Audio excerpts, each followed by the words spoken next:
Hey, we're Rascal Flat. And it's time for some SEC football, baby. On Raycom Sports. In just over a week, an era comes to an end. Philip Fulmer, 17 years as a head coach at Tennessee. One of his brightest moments, the 1998 National Championship. And today, he is in Nashville hoping his team can finish out the season strong against the bowl-eligible Vanderbilt Commodores. The Doors come in with 6 wins, and today will play host to the Tennessee Volunteers, a team looking to finish strong. We're coming your way from the Music City. It is our all-tell game of the week right here on Raycom Sports.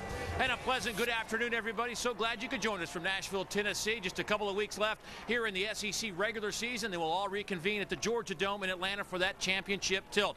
But when you talk about this game, boy, talk about two different stories. Tennessee just trying to survive this 2008 campaign. But we have two outstanding players to take a look at today. Eric Berry, DJ Moore, two of the best defensive backs in the country, perhaps two of the best players in the country will go toe-to-toe.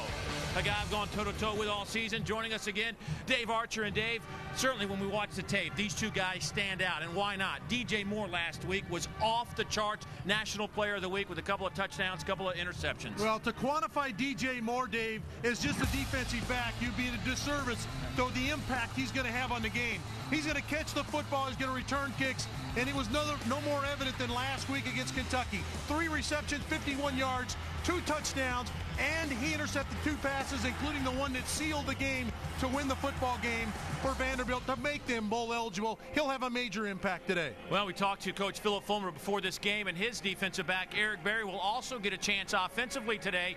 We'll be anxious to see what kind of package that is, but you cannot underestimate his value to this team. Arguably the best safety in the country, sophomore Eric Berry. 24 games, he's got 11 interceptions, and oh, by the way, he will thump you if you come in his area. The problem for Vanderbilt is his area is the entire football field. Eric Berry, a heart and soul of this defense in the secondary spot. And a very good defense it is. Well, let's take a look at our Toyota keys to the game. For Tennessee, they've got to find a way to get some steady quarterback play. The quarterback's coming in today for Tennessee, completing just 49% of their passes. We will see freshman B.J. Coleman today. And for Vanderbilt, they've been tremendous at cashing in opportunities. They're great in the red zone on offense and defense. They take the football away. They need to continue to cash it in on their opportunities today. SEC football is presented in high definition where available by Raycom Sports. It is a cool, blustery day here in Nashville. Temperatures in the low 40s, wind chill somewhere in the low 30s. I don't have the exact temperature, but I can just tell you it's cold. It is a cold day, but we expect a fantastic football game today. Vanderbilt, of course, trying to get past becoming bowl eligible and focus in on this afternoon's tilt.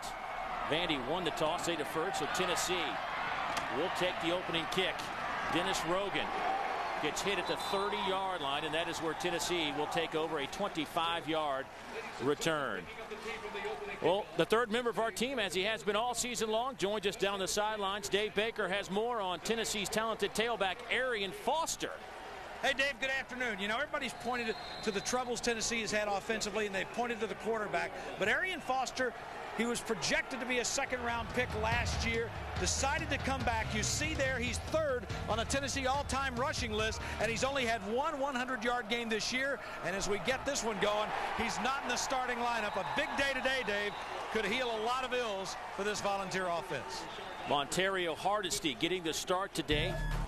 Greg Billinger and Rashard Langford make that opening tackle for Vanderbilt. Our Budweiser starting lineups, Arch. Well, you talk about guys that have gone away, and part of it has to do with the quarterback play, but Lucas Taylor, 1,000-yard receiver last year with Eric Ainge at quarterback. And then up front, the big fella, 34 consecutive starts for Josh McNeil. This is an offensive line that's been together for the better part of 3 years. Second down and 10 yards coming up for the Vols. That pass is picked off. Myron Lewis intercepts Jonathan Crompton. The 4th interception for Lewis. It's a poor read by Crompton because Myron Lewis just squats down at the cornerback spot. Does not ride Jones to the outside and is waiting on Taylor, who turns to the outside. Just a cover corner, a roll-up corner. He rolls back to the inside in that cloud technique and takes away the football for a big turnover. We talked about how good Vanderbilt is on defense at taking the ball away. The 17th interception by this Vanderbilt secondary, or Vanderbilt defense, at second in the Southeastern Conference. They are +8 now in the turnover margin. And now Chris Nixon takes over at quarterback for the Commodores, coming off a great week in Lexington on a cold night in the Bluegrass. Vanderbilt, that's their first time out. Not the kind of start that Bobby Johnson was hoping, having to burn a timeout before they can run one offensive play. We'll step aside as well. Back in a moment.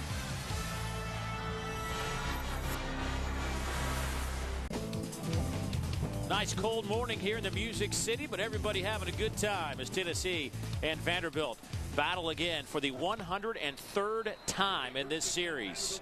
And Vanderbilt will have the football, their opening drive, after the interception from Myron Lewis. Chris Nixon out of the shotgun. Nixon on a quarterback keeper, dancing around. Takes it down to the 28-yard line. He will pick up about 6 on that carry. Take a look at our Budweiser starting lineups. Now, Sean Walker, one of those receivers they hope can step up and help create some plays. We talked about what DJ Moore did, but he's a defensive back. They need some of the wide receivers to step up and help out. Bradley Veering, the senior-most guy up front, but this is an offensive line that all their starts have come this season. Nobody started a game prior to the 2008 season up front. They've done a nice job in front of their quarterbacks. One quick note about Tennessee and their opening drives. They have yet to score this year on an opening drive. They've 6 punts and now 4 turnovers. Here's DJ Moore. DJ Moore will take it down to the 26-yard line, but a flag comes in. Right where Brandon Barden, the tight end, is standing. Right, Dave. Brandon Barden, the tight end, was split out wide trying to get a block for DJ Moore, and he held on. Steve Shaw, our referee today, better known in our circles as TV Steve. Is that right? Always on the big games. Illegal block in the back, number 87 on the offense. That penalty will be 10 yards from the previous spot. Repeat, second down. Dave Archer, we talked a little bit in the open about DJ Moore, but you know what he means to this team is almost immeasurable. Well, and you see the touches on offense, 8 touches on offense. The 3 receptions were last week for touchdowns, and I think Bobby Johnson just came to the fact that, you know what, I've got to get him on offense. I know he's a defensive back, but I've got to use him on offense, and they used him tremendously last week. He was huge. A couple of touchdown receptions and a big 3rd down catch as well that set up a late field goal. So it'll be 2nd down now and 14. Quick slant, and a flag comes in. Intended target, Justin Wheeler. Excuse me, George Smith, the intended target. Yeah, George Smith running the slant route, Dave, and it looks like that Rogan, the corner, just got on the back just before the ball got there. Number 41, Dennis Rogan, the sophomore cornerback. There were 2 fouls on the play. Offsides, number 94 on the defense. That penalty will be declined. Pass interference on the defense. That penalty will be enforced at the spot of the foul. Automatic first down. Let's take a look at our Budweiser lineup for this Tennessee defense, which comes in very good. They are 7th in the country in total yards allowed. And Ayers is the guy that's the disruptive guy up front. Does a nice job of getting in the backfield and creating problems. Alex Wilson, the guy that's now starting as a senior, done an outstanding job in the middle, and their back end is tremendous. We talked about Eric Berry, but D'Angelo Willingham, 3 interceptions of his own at the corner spot. Well, 1st down and 10 now for Vanderbilt. In motion is Moore. They'll play fake to him. Nixon spins and is dropped at the 35-yard line. Nevin McKenzie. That is the 8th tackle for loss for Nevin McKenzie, the senior out of San Antonio, Texas. Oh, and it all started great for Nevin McKenzie early in the year. Intercepted the pass against UCLA and returned it for a touchdown. And Nixon actually has Barden open down through the middle and just does not turn it loose. He got in behind safety to meet Vine Morley, the safety, and he just did not turn it loose. So they're going to call that a sack for Nevin McKenzie. That'll be his 4th sack of the season. Handoff left side. Jeff Jennings, the senior out of Dandridge, Tennessee, with the carry. Robert Ayers brings him down. Let's look at Robert Ayers. We just talked about him. You see him throwing the defender, throwing the blocker out of the way. Very active guy. We talked to Tennessee about him. He's one of those motor guys. He just constantly plays at a higher level than the guy lined up in front of him, and that's why he's been in opposition backfields all year long. Look at our Academy Sports down and distance marker telling you it's 3rd and 13 for the Doors. They are 8th in the conference in 3rd down conversions this year.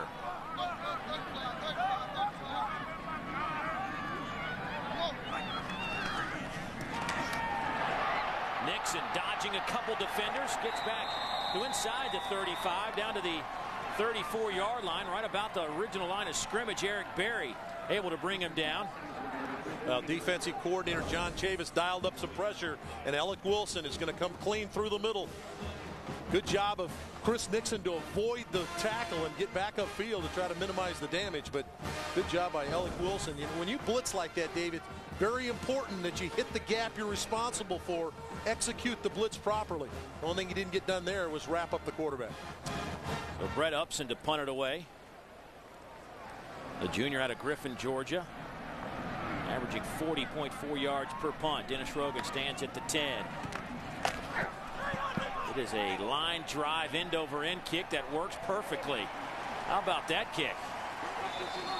That'll set up Tennessee's offense at the 4-yard line. But the Tennessee defense, as they've done all season, stands tall despite the interception. Back after a word from your local stations.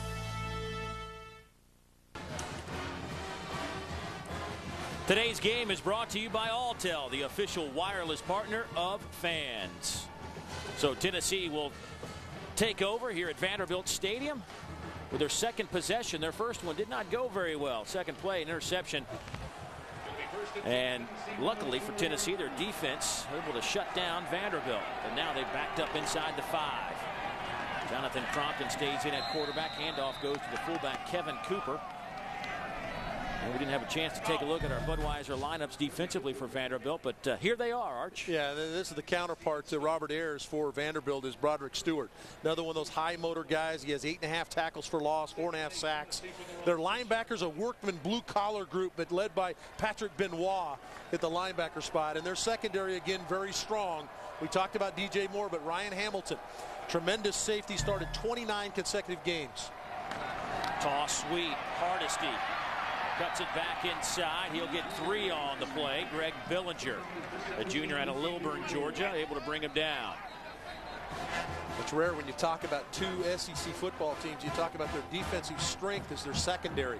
Both these teams, the strong part of their defense would be their secondary, and Vanderbilt has 2 safeties that will come up and bang with you as well. We talked about Ryan Hamilton, Rashad Langford starting his 45th consecutive game at safety.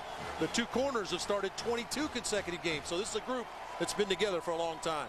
You see some of the woes offensively for Tennessee, and it's been in 3rd downs. They rank 100th in the country. Here's Crompton rolling near side. Will tuck it and get hit at about the 12.5-yard line by Broderick Stewart, and that'll be shy of the 1st down, I believe, by about a yard, maybe a little less. Well, we talked about the motor of Broderick Stewart. Comes all the way across the formation from the backside to get on Crompton, who had his options taken away from him on the rollout throw. He wisely kept the football, but Broderick Stewart was able to get him on the ground. Got a pretty good spot out near the 14-yard line.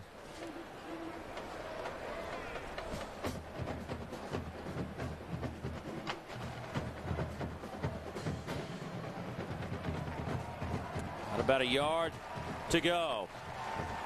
Well, fans, get your cell phones ready. Time for our weekly interactive feature called the Alltel Text of War. And we want your answer to this question. Who will have a bigger impact on the game? That's a good question. Eric Berry or DJ Moore? We know they will be involved today. That is for sure.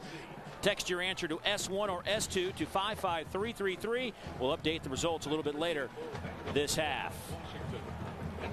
Eric Berry with an early lead on DJ Moore. So Britton Colquitt will come in to punt it away. Britton averaging 44.3 yards per punt. Had a long of 71 earlier this year against South Carolina. Good high kick. Jamie Graham will field the punt at the 40 and take it out to the 45.5 yard line. So once again, good field position for the Vanderbilt offense. We will come back and see how they do. Stay with us on Raycom Sports.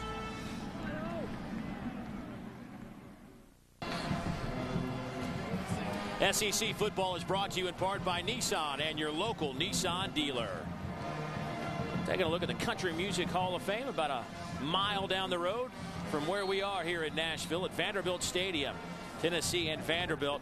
This Tennessee Vandy series goes all the way back to 1892. Tennessee leads at 69-28. There were 5 ties as well. So Vanderbilt first play on the second possession, inside handoff to Jared Hawkins, the team's leading rusher, with 571 yards on the ground. But Arch's Tennessee defense has been good all season. Well, they came in ranked 7th in the nation in total defense, and that's really says something about them. They've done a nice job here early in this football game, but to know what they've gone through offensively, the struggles they've had offensively, to be as good as they are on defense is unbelievable. It says a lot about John Chavis right there, defensive coordinator for Tennessee.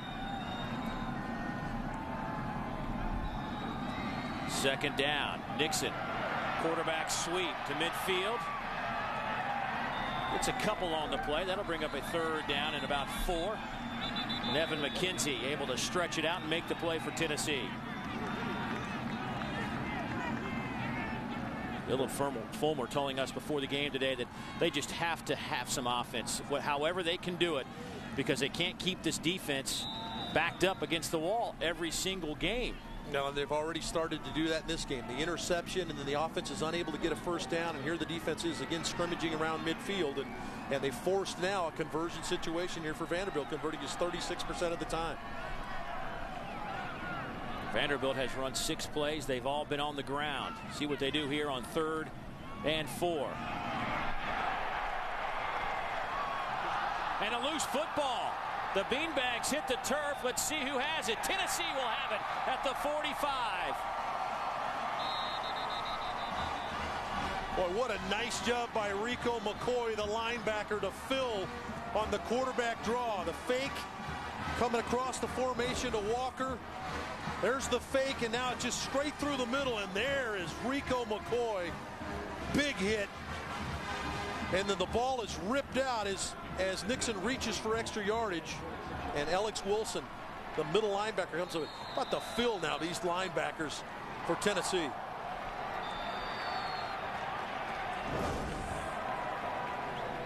The previous play is under further review.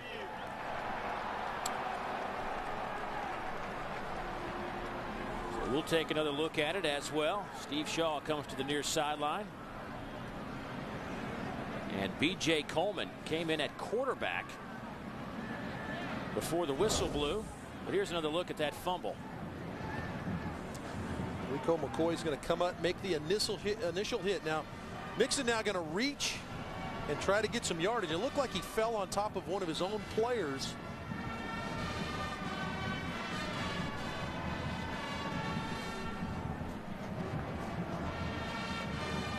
It's just hard to see. You can't really see where the knee is.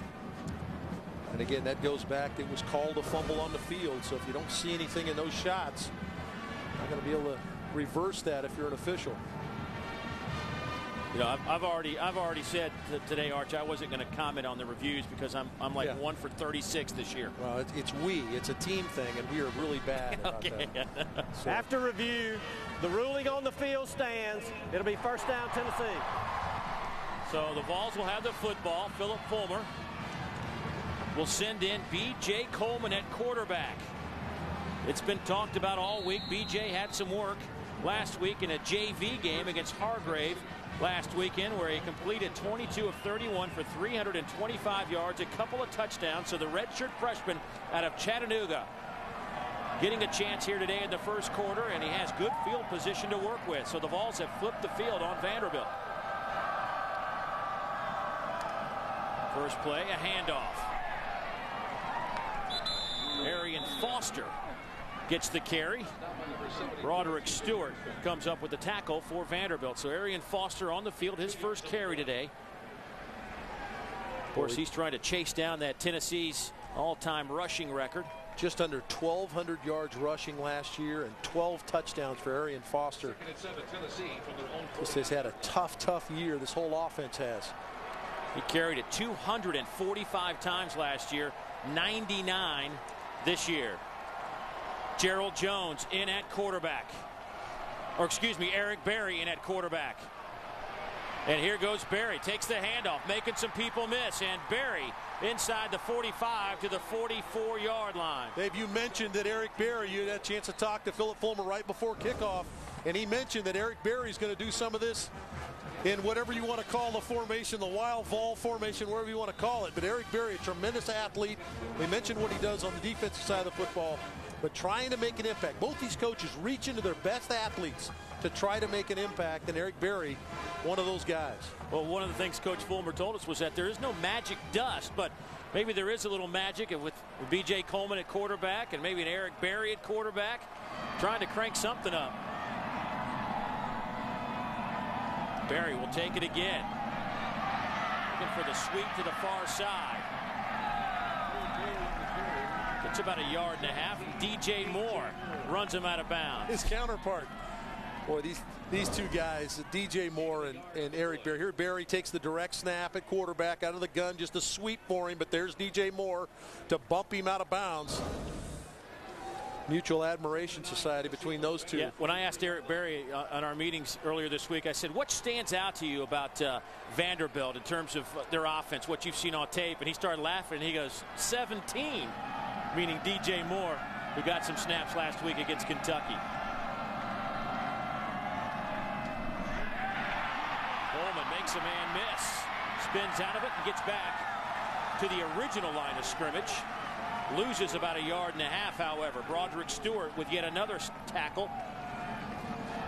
Well, Broderick Stewart is going to create the pressure off the edge against the boot. Tremendous job of getting in Coleman's face, and really a nice athletic play by Coleman. They talked about what a good athlete Coleman is, his ability to pull it down and take off if there's no throw, and he did a nice job there to minimize a bad play. So Coleman looking at a 3rd down and 10. Commodores really shut down Kentucky on 3rd downs a week ago. Here comes some pressure from the outside. Moore, it's picked up, a flag is down, pass caught over the middle. Lucas Taylor falls to the 26-yard line. That will be a 1st down if the play stands up. Flag on the play. And according to our spotter, Kim Anderson, he spotted Steven Stone, the defensive end from Vandy, perhaps lining up in the neutral zone. See how good Kim is. Yeah. Put it on him right now.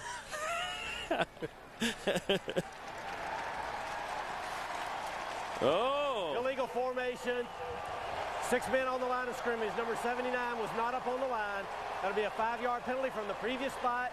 Repeat 3rd down. These are the kind of mistakes that have plagued this offense this year. Chris Scott, the left tackle, not up on the line of scrimmage. And what's constituted as the line of scrimmage for an offensive lineman is that hat has to break the center's numbers to be lined up on the line of scrimmage. A lot of times you see these tackles rock back in that pass protection stance. Well, Arch, if you watch a game, you watch any game, and during the course of the game, how much those tackles end up getting bowed back into the backfield. They may start lined up properly, but by the end of the game, they're almost like tight ends in motion. Gerald Jones in motion. B.J. Coleman. I believe there will be a timeout taken by Tennessee. Yes. Timeout. B.J. was looking to Tennessee, the sidelines. That's their first timeout of the half. This will be a 30-second So on 3rd down and 15, timeout. Tennessee will talk about it, and we will return after this from the SEC.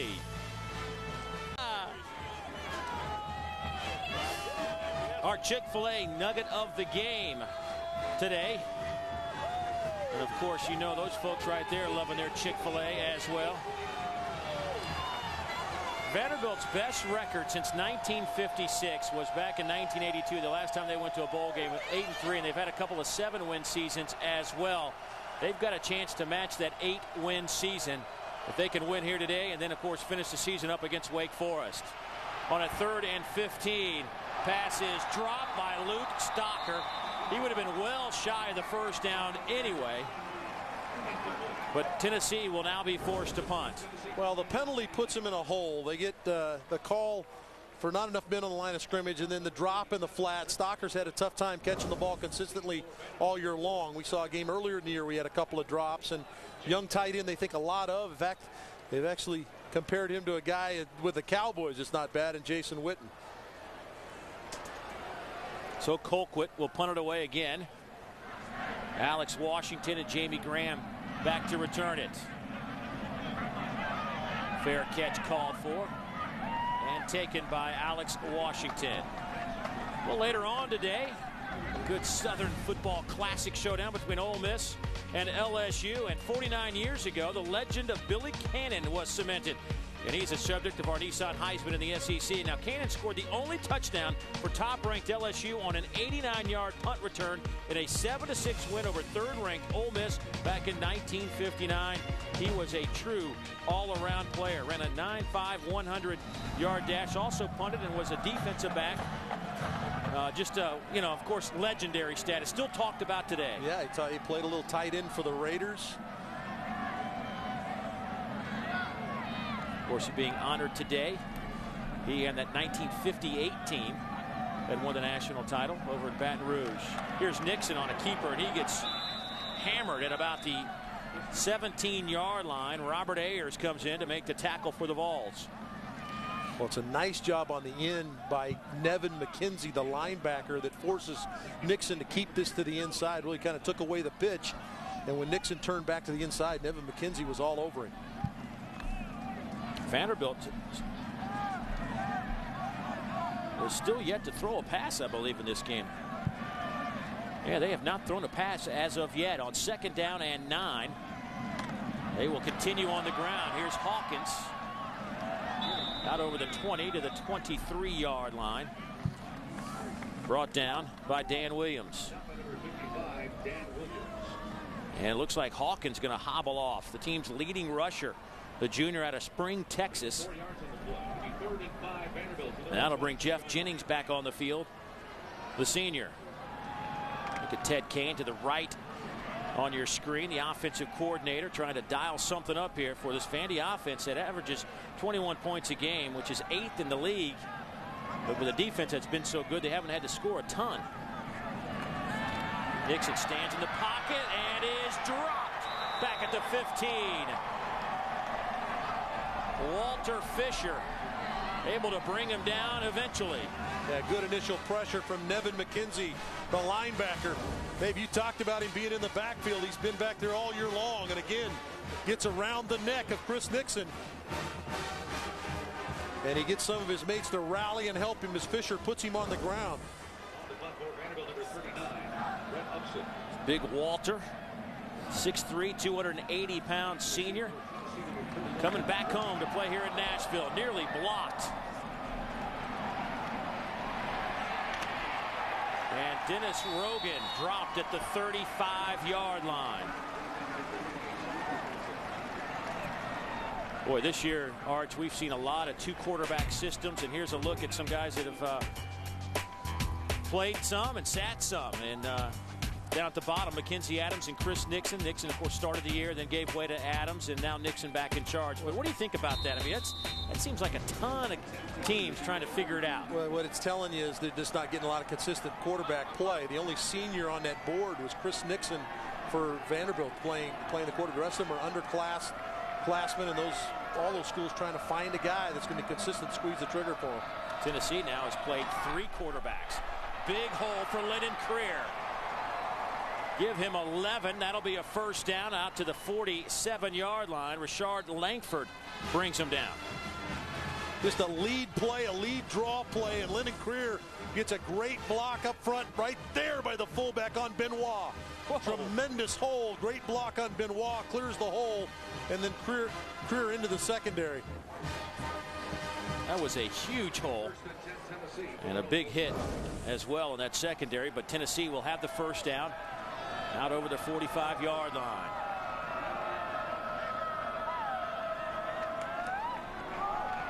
Career, another big hole, battling his way to the Vandy 45. Give him 8 before Patrick Benoit drops him, the team's leading tackler at 83 coming in today.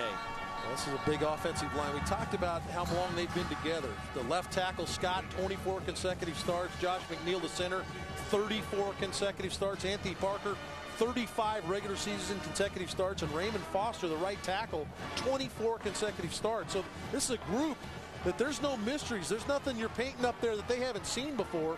Only averaging 3.4 yards a rush, though, this year. Our 1st and 10 line brought to you by ICB Construction Management, located in Choctaw, Mississippi. By the way, Ramon Foster, 6'6", 325. He's a hoss, clearing some more space for Career. Still driving inside the 35. They will blow the play dead. His forward progress takes him down to the 33 of Vanderbilt. Langford will get credit for the stop. Lennon Career came on against Wyoming and carried the ball 16 times for 82 yards. So he has started to become that guy that they're giving the ball to a little bit more. Good job of getting into the second level, and then the 2 safeties, Hamilton and Langford, trying to put him on the ground. Boy, and Ramon Foster again moving people out of the way. And that'll be the last play of the opening quarter. Tennessee into Vanderbilt territory. We thought we would have a relatively low-scoring affair with these 2 defenses. That's what we have to this point. The 103rd renewal of Vanderbilt in Tennessee. It's our all-tell game of the week. Second quarter football just around the corner from the Music City.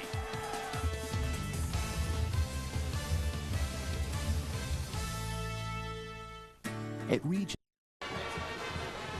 SEC football is brought to you in part by Chevrolet.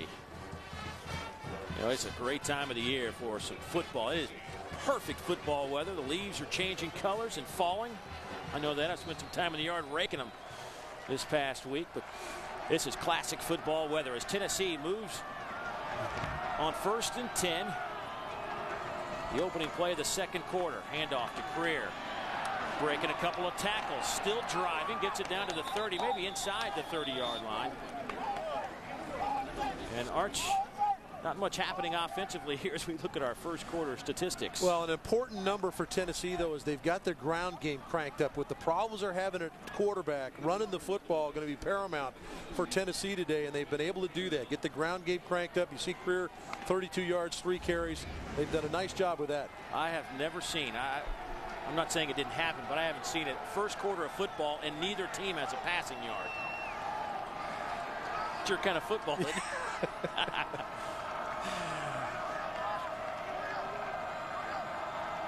Second down, and we'll say 6.5. There's Coleman falling forward to the 27-yard line, tripped up by Greg Billinger. Yeah, nice job by Billinger there to get his hands around the quarterback's legs as he went through. You know, Patrick Benoit right there, number 30.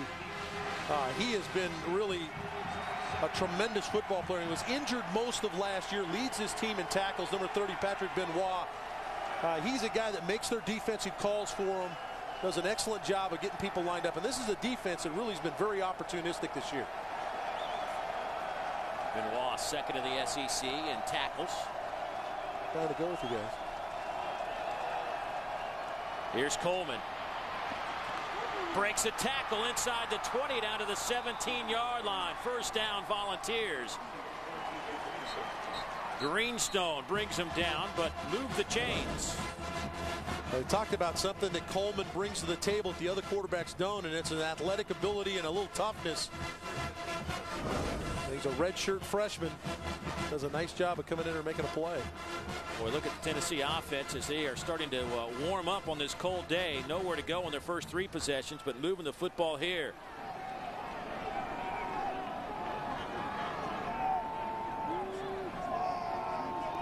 On 1st and 10. Handoff left side. Career. Down to about the 12-yard line. Time to take a look at our first red zone, powered by Honda Generators for the ultimate tailgating experience. We look at what Tennessee has done this season. They are 11th in the conference in terms of touchdowns in the red zone. They are 15 out of 30 in the touchdown department. Not very good numbers. And in their last 3 trips, in their last 2 games, over the last 2 games, they have gone a combined 2 for 3 with a couple of touchdowns. On 2nd down and 5.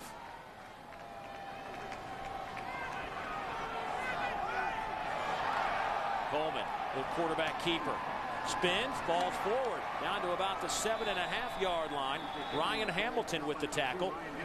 Well, that second effort by Coleman got him the first down. Again, they're spreading Vanderbilt out. Vanderbilt comes in with nickel. Hamilton crashes in from the safety spot to try to make the play on Coleman. Coleman spun out of the tackle. Let's go down and talk to Dave Baker. Hey, Arch, bad news for Vanderbilt as Jared Hawkins, we saw him a little bit ago. Looked like he rolled that right ankle. He just went limping into the locker room. They tried to retape it, but I think it's going to be iffy on a cold day like this whether or not he could get back in there. Boy, a guy accounted for 128 yards of offense against Kentucky last week. Timeout, Tennessee. That's their second timeout of the half. They spotted the ball just a little bit shy of that first down marker. We'll come back in a moment.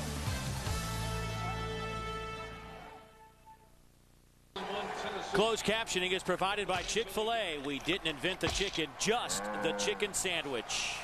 3rd down and 1. At about the 8-yard line. Montario Hardesty checks in at tailback. Coleman is your quarterback.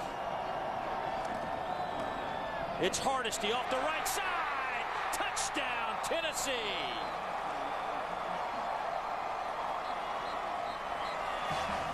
Boy, tremendous push off the Tennessee right side. Dave, you mentioned Ramon Foster at 6'6", 325. He is going to bury the right side, and Hardesty goes through virtually untouched. Hamilton got a hand on him from the backside. Number 2 gets a hand on him, but Hardesty, for the most part, goes in untouched right off of Ramon Foster. So Daniel Lincoln in to attempt the point after. He is now 17 out of 17 in that department this year. And Tennessee behind the 6th rushing touchdown of the season for Montario Hardesty. Take a lead, 7-0. The ball's out in front of the doors. We'll come back to Nashville after a word from your local stations. Take a look at our Texas Pete scoring drive. 9 plays, 65 yards. Every one of those plays on the ground. Montario Hardesty with an 8-yard touchdown run. And how about this for Tennessee? You have to go all the way back to Mississippi State game to find the last lead for Tennessee. 198 minutes and 35 seconds since they've had a lead in a game. Wow. That's what Philip Fulmer just said. Wow. Wow. But they have the lead now. Let's see if they can hold on to it. They've got the defense that's been very good. They haven't played with a lead very often all season. Chad Cunningham will kick it off for Tennessee. DJ Moore, one of the 2 back, along with Josh Allen. It will be Moore at the 4.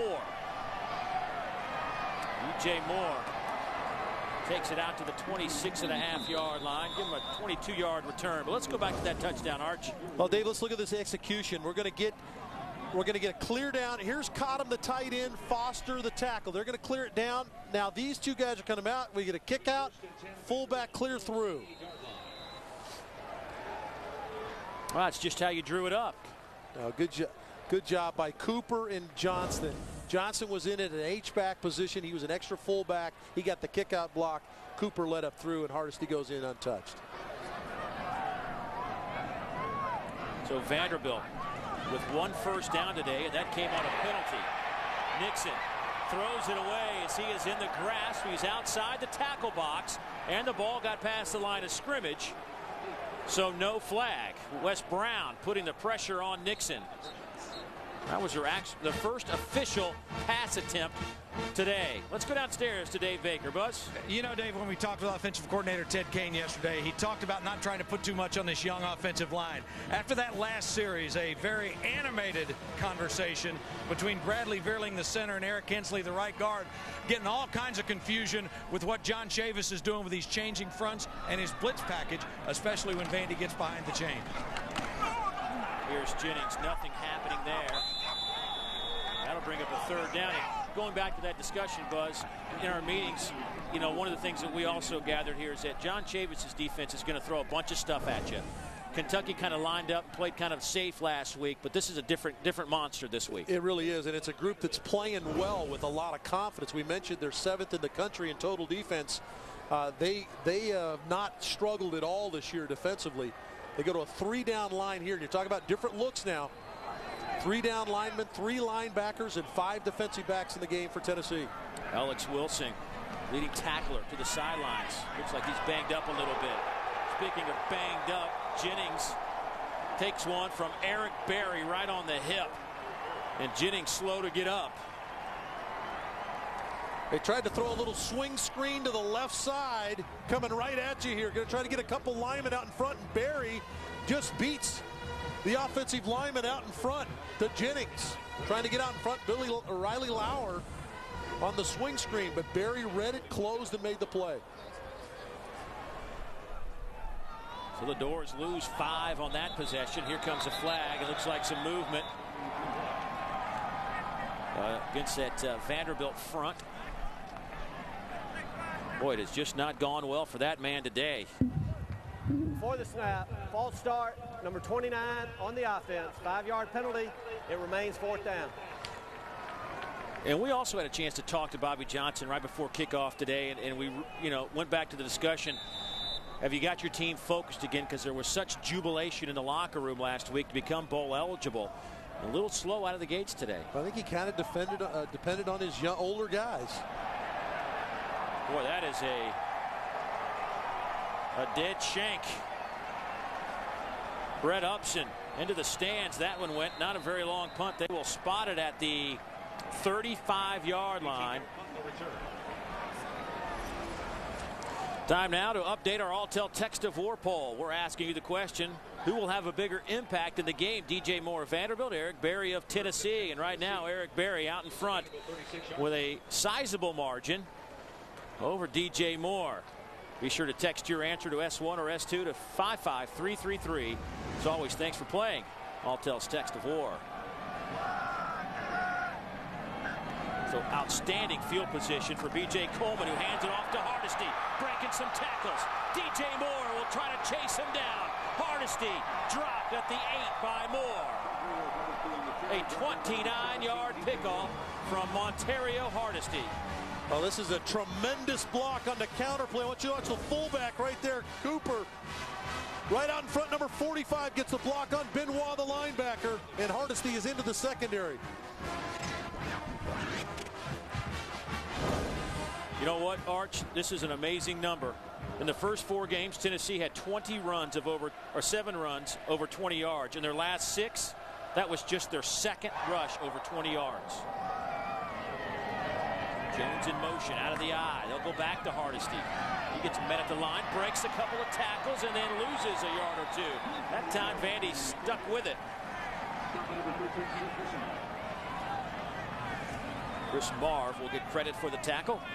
We take a look at a red zone powered by Honda Generators for the ultimate tailgating experience. You look at the Vanderbilt defense in the red zone, Arch. They've been very good. Well, we talked about how opportunistic they've been. They've done a nice job when the field constricts. It gets down close. They use the sideline and the back line as an extra defender on defense, and they did a nice job of keeping people out of the end zone. Obviously, just 17 TDs and 34 trips inside.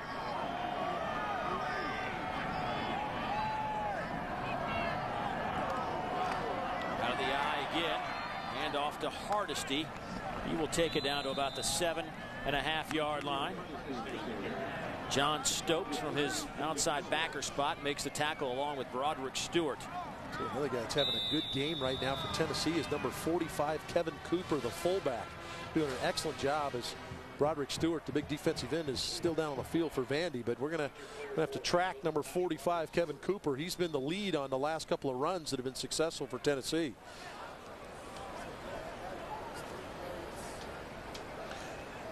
Oh, that looks like he may have just, oh, that is not a good looking shot. Looks like he's got an ankle issue. Oh, Broderick Stewart, the junior out of Noonan. We'll come back, check on his status in a moment. We are back at a very somber Vanderbilt Stadium as Broderick Stewart, who has been one of the real stalwarts on this defense, has a pretty severe looking injury to his left ankle. This year, Broderick with 5 sacks, 3 forced fumbles, and we talked about him at length with the coaching staff yesterday and how much he's meant to this defensive group and to this team in general. We hope he is all right, but it did not look very pretty. That left ankle. You see him continuing to lead, talk to his team about get this done for me. Here he is. There's Broderick Stewart right now. What's going to happen to him now is he crashes to the inside. He's going to try to get his back to the play and close the hole down, but he's going to take a shot from his own player right there and get folded over backwards and folds up on that left leg. And it was just it was a nasty looking injury to that ankle. Obviously the medical staff will get on that immediately. Let's go downstairs and talk to Dave Baker. Buzz? Yeah, you don't want to be too graphic, Dave, but immediately that ankle was turned the wrong way. But Vanderbilt fortunate. Tom Bossing, one of the best trainers in college football. They've got great facilities here, and even though it's going to be a season-ending injury, it's great to see Stewart in such good spirits.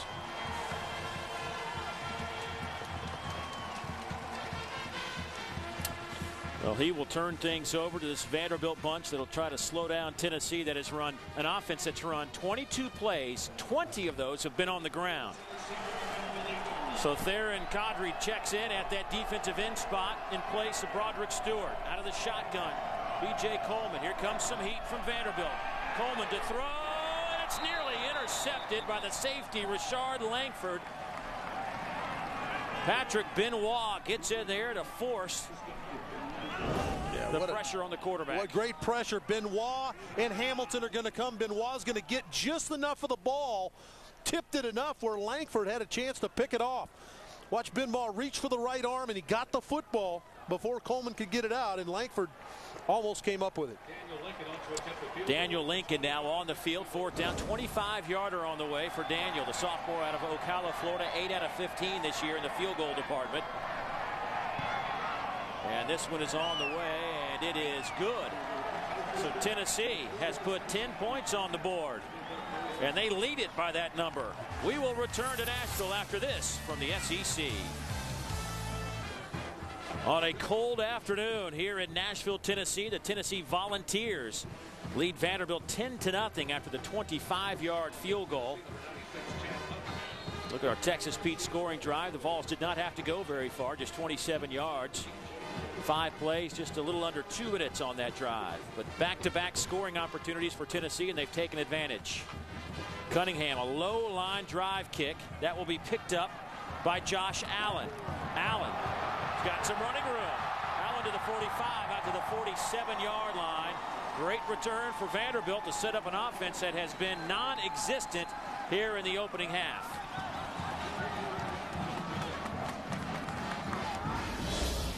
Let's look at what Chris Dixon's been able to do. He had an outstanding day last week against Kentucky, but this Tennessee defense has been all over him today. Just no room to run. Done a nice job of cutting off the bootleg, which is a forte of what he likes to do. And then the quarterback draw, it seems like there's a Tennessee defender in every hole. That time Eric Berry puts the lick on the quarterback. Look at the total yards. 4. Here's DJ Moore trying to add to that total, and he might have lost a yard. Walter Fisher in on the tackle again for Tennessee. Look at the possessions today for this Vanderbilt offense. Their last one lost 10 yards. Well, and you look at these two starting positions for this one and this one, you're talking about Tennessee 34 and near midfield the second time and nothing to show for it. Says a lot about what Tennessee's been able to do defensively. You know, you're looking at a quarterback too, and Chris Nixon that had a season high 273 yards against Kentucky, 155 of those through the air, 118 on the ground on 20 carries. Nixon will throw. Low throw, looking for Sean Walker. That'll be incomplete. D'Angelo Willingham on the coverage for Tennessee, and that'll bring up a 3rd down and 10. Well, here was Chris Nixon last week against Kentucky. He just put on a show. 20 carries, 118 yards. Season high 273 total yards. He completed 55.5% of his passes, and combination of he and DJ Moore were outstanding a week ago.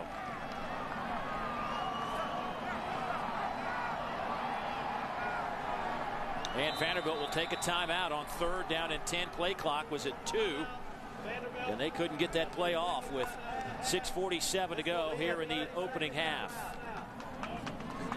There is Ted Kane, the offensive coordinator. Well, next week we will wrap up our season in Oxford, Mississippi at 12:30 Eastern, 11:30 Central. It's the battle for the Golden Egg, which is an intense rivalry. We found that out last year on that last-second win as the Bulldogs won it. And don't forget that you can log on to Raycomsports.com and click on the Regions Bank Road Trip Planner for the quickest routes and all the info you need traveling around the SEC. Arch, where does Vanderbilt go offensively? I mean, it's just been a disaster today. Well, the situation, the problem is, and we talked with Ted Kane about it yesterday, is the confidence level of his quarterback. Chris Nixon's ebb and flow, his confidence goes up and down dramatically. Right now, he's not very confident. He's not turning the ball loose on time. That last throw, he had Walker open. He waited too long to throw it. Subsequently, the ball was in the ground with the defender closing. On 3rd downs, Vanderbilt 0 for 4 today. They're looking at a 3rd and 10. Nixon dancing around, looking for somebody. Great coverage by Tennessee. Flag comes in. Finally, the pass is caught by Barden, the tight end. Alex Wilson saying that this one will be coming back. It's a 14-yard pickup, but I don't think it'll stay.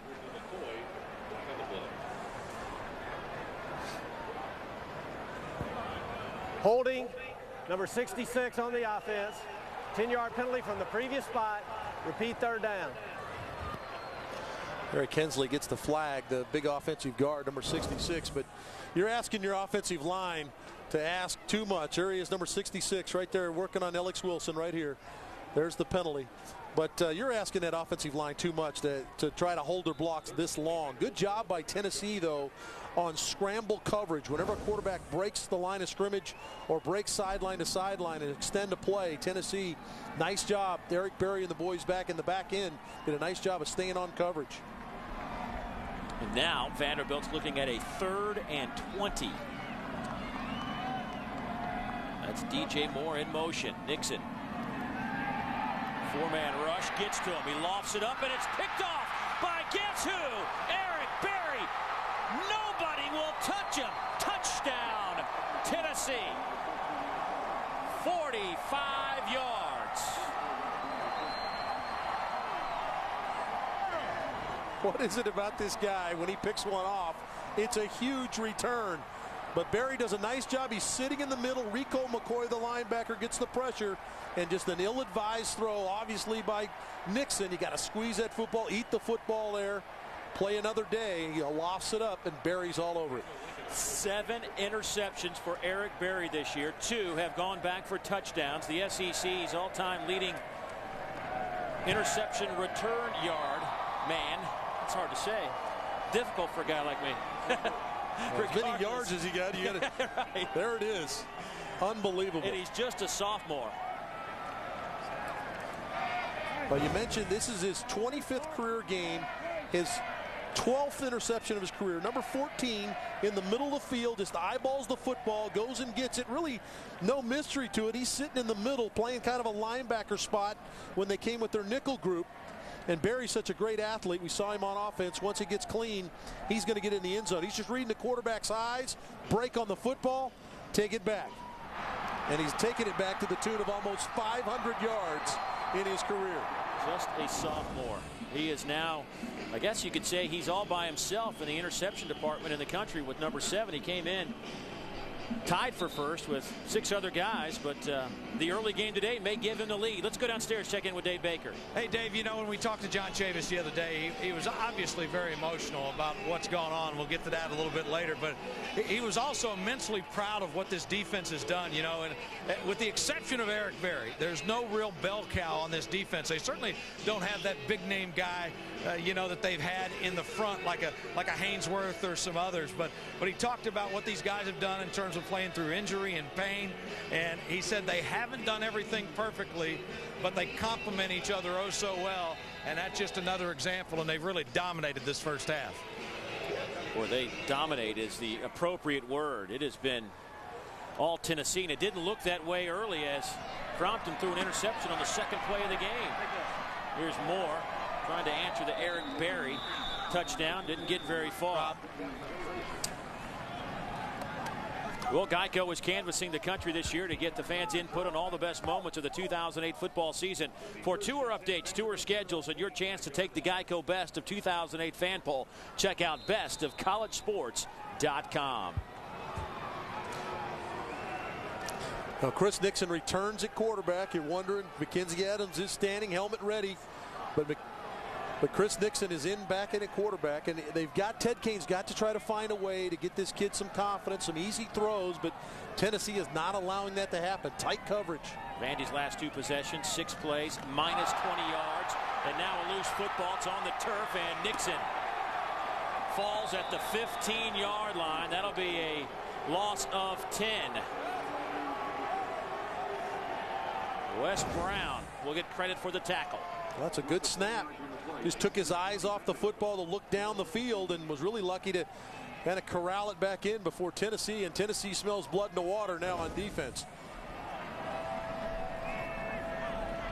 Well, it's almost like Chris Nixon looks confused, and it's, you know, it's weird to say that about a 5th-year senior. Yeah, there's some confusion because Tennessee does do some things in the secondary, but really what it is his confidence. His confidence goes up and down too much for a quarterback.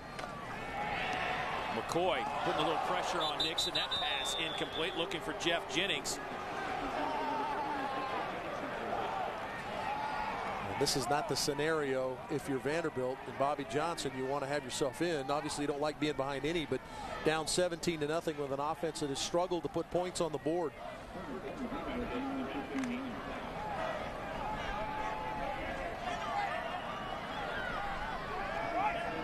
Now you're looking at a 3rd down and 20.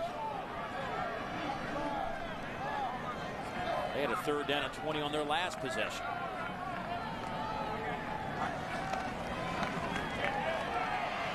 Nixon trying to do it by himself, and will get back to the 19-yard line. Give him 4 on that, but that'll bring up a 4th down and 16 situation as the clock goes under 5 minutes and stops at 4:51. Well, this is a situation as a play call. You're not sure what your quarterback's going to do with the ball, so you just give it to him. He's an athlete. Let him run it. 3rd and long. Don't want to throw the football away again, and you're into the field. Just, you know, try to get as much yards as you can and punt it and play defense. So Brett Upson will punt it away. Last one was kind of a shank. This one into the wind, not much better. Hits at the 50 and spins back. That is indicative of how the first half has gone for the Commodores today. A 25-yard punt.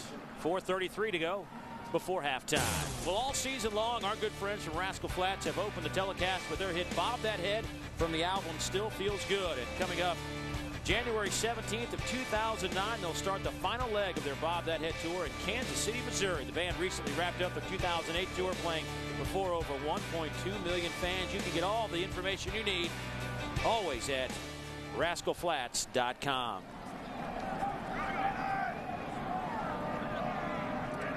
Tennessee will have it. 1st and 10 from the 45. Coleman to throw. Hitches fullback Kevin Cooper. Rashard Langford brings him down. Cooper's 7th reception of the year. He had 4 in the first game against UCLA, which seems like years ago. Well, and it's a nice job of getting him the football, because Kevin Cooper is one of the main reasons why Tennessee has been successful running the football today. Get a little crumb to your fullback, so he's ready to go back to work blocking.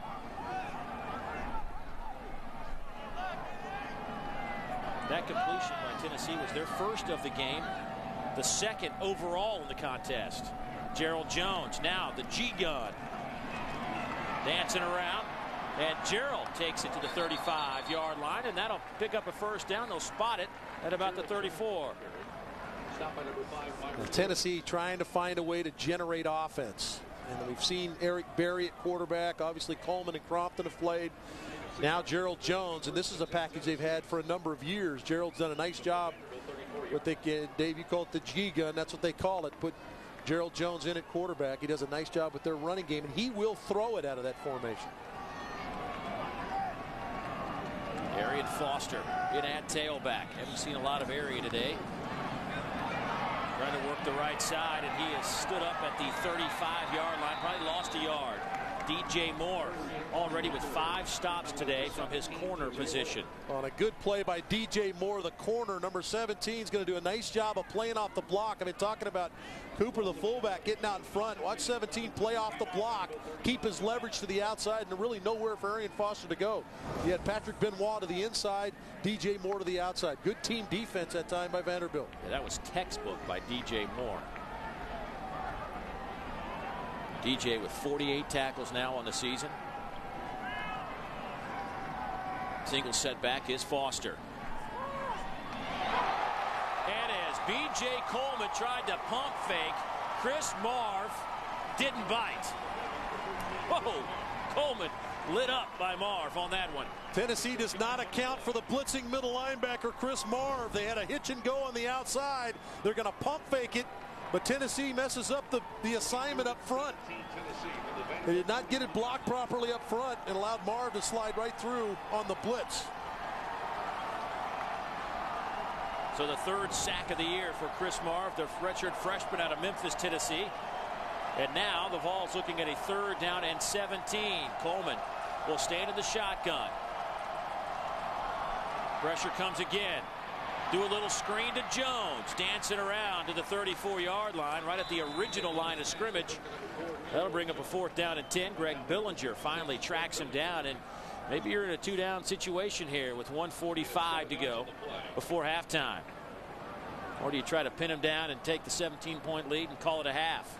I think you go for it here. It's the whole thing. What do you got to lose at this point? Well, it's a situation where if you're Tennessee, your defense has played extremely well. So you go ahead and maybe roll the dice a little bit, give your Tennessee and give your offense an opportunity to convert. Daniel Lincoln has missed all 3 field goal attempts this year from beyond 50 yards. And they will use their final timeout to talk about it here. Tennessee, that's their final timeout of the half. This will be a 30-second timeout. And you look at Philip Fulmer, just 7 days left as the head coach of the Tennessee Volunteers. And when you begin to think about what this man has accomplished, look at the names that he is on that list with. The 7th winningest coach in the Southeast in the history of this league. Bear Bryant, Johnny Vaught, Vince Dooley, Steve Spurrier, Shug Jordan, and Philip Fulmer. I mean, that folks, that is the best that have coached in the history of the game. Well, it's a tough business. Let's not forget Philip Fulmer guided his team to a 10-4 record last year, and really a play or two from beating the eventual national champion LSU Tigers in the SEC title game last year. And I think what he said when he had his announcement about he can't stand to see his alma mater being torn apart like it is why he's stepping away. Just kind of sums it up. So Britton Colquitt now will come on and try the long field goal, perhaps. The punter from 51. He will try to kick it through the uprights. And that will be short and off to the right. So Colquitt gets an opportunity And Vanderbilt will have 1:08 to go before halftime. While we have a minute, want to send out our best to Haywood Harris, a long time sports information director at Tennessee, longtime member of that university, back at home, a little under the weather, back at home watching the game in Knoxville. And I believe I heard that this is the first Tennessee Vandy game that Haywood has missed since 1961. But Haywood, we're thinking about you. Get better. See you at the basketball arena shortly. Mackenzie Adams checks in at quarterback for the Commodores, and his first pass is caught, a completion to the tight end, Brandon Barden. Obviously looking for a spark. Mackenzie Adams is a guy that played extremely well in the middle part of the year, actually bailed this team out in a couple of their big wins early in the season. So a 7-yard pickup. Adams will throw it again. This time pass is caught. Nice grab by George Smith.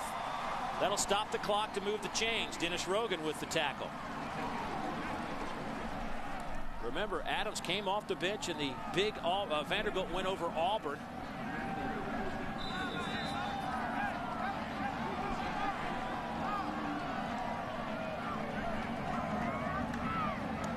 Adams over the middle, looking for Jennings, incomplete. That'll stop the clock with 47 seconds to go. Vanderbilt does have one timeout remaining. Let's go check in with Dave Baker. Dave, when you're trying to get a passing attack going like this, we saw last week especially how effective Jared Hawkins was. He's not going to be back. He just left the field for a second time. All SEC fields have x-ray facilities here. He went back underneath the stands, and I'm sure they're going to take a look at that ankle more in depth. And of course, Stewart with a significant ankle injury is what they're saying. But when you see that air cast come out, he was in good spirits, but his year's done. Thank you, Buzz. Here's Barden, the tight end. He's tripped up at the 48, a gain of about 3.5 by Rogan, but Vandy's going to have to use their timeout to stop the clock. Their final timeout in the half. This will be a 30-second timeout. Thank you, Steve Shaw. We'll go to Yahoo Sports to see over 50 Raycom Sports SEC football and basketball games, and for only $4.95 a month, you can hear thousands of audio broadcasts. Be sure and follow your team all season long at Yahoo Sports. Well, Mackenzie Adams has done a good job of coming in here and lighting a little bit of a fire in this 2-minute offense, trying to hurry things up. He's done a nice job of throwing the ball accurately, and you're looking for an opportunity to get some momentum going into the next half as you look what has gone on at quarterback here for Vanderbilt this year. The numbers really fall towards Chris Nixon. When you look at 8 touchdowns, just 2 interceptions, he's run for 7. But Mackenzie Adams has been that guy during the year that has really lit a fire in Vanderbilt. Dave, you mentioned the Auburn game. He did a great job coming in off the bench in that football game, and he's done that throughout the season. We saw him in a loss at Georgia, but he made 2 spectacular throws to Jamie Graham for touchdowns in that particular game. And he is throwing the ball a little bit, even though the percentages might say it, might not show it, but Mackenzie Adams a little bit better passer than Chris Nixon. Wide open over the middle. George Smith breaking some tackles. First down at the 39, make it the 38. That'll stop the clock to move the chains. 34 seconds to go. Kill the clock here. Try to get everybody lined up. No penalties. Kill the clock. And maybe a free 5. Couldn't see who jumped off. DeMonte Bolden, perhaps.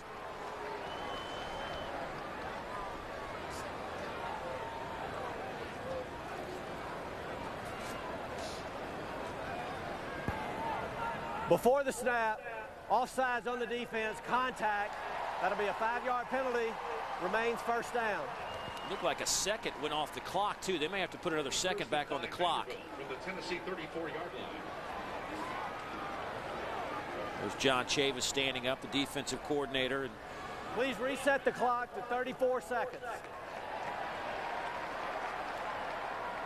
Well, this Tennessee defense a year ago, they were giving up some plenty of rushing yards, but toward the end of the year they started playing better, and they've carried it over here to 2008 under that man John Chavis, the chief.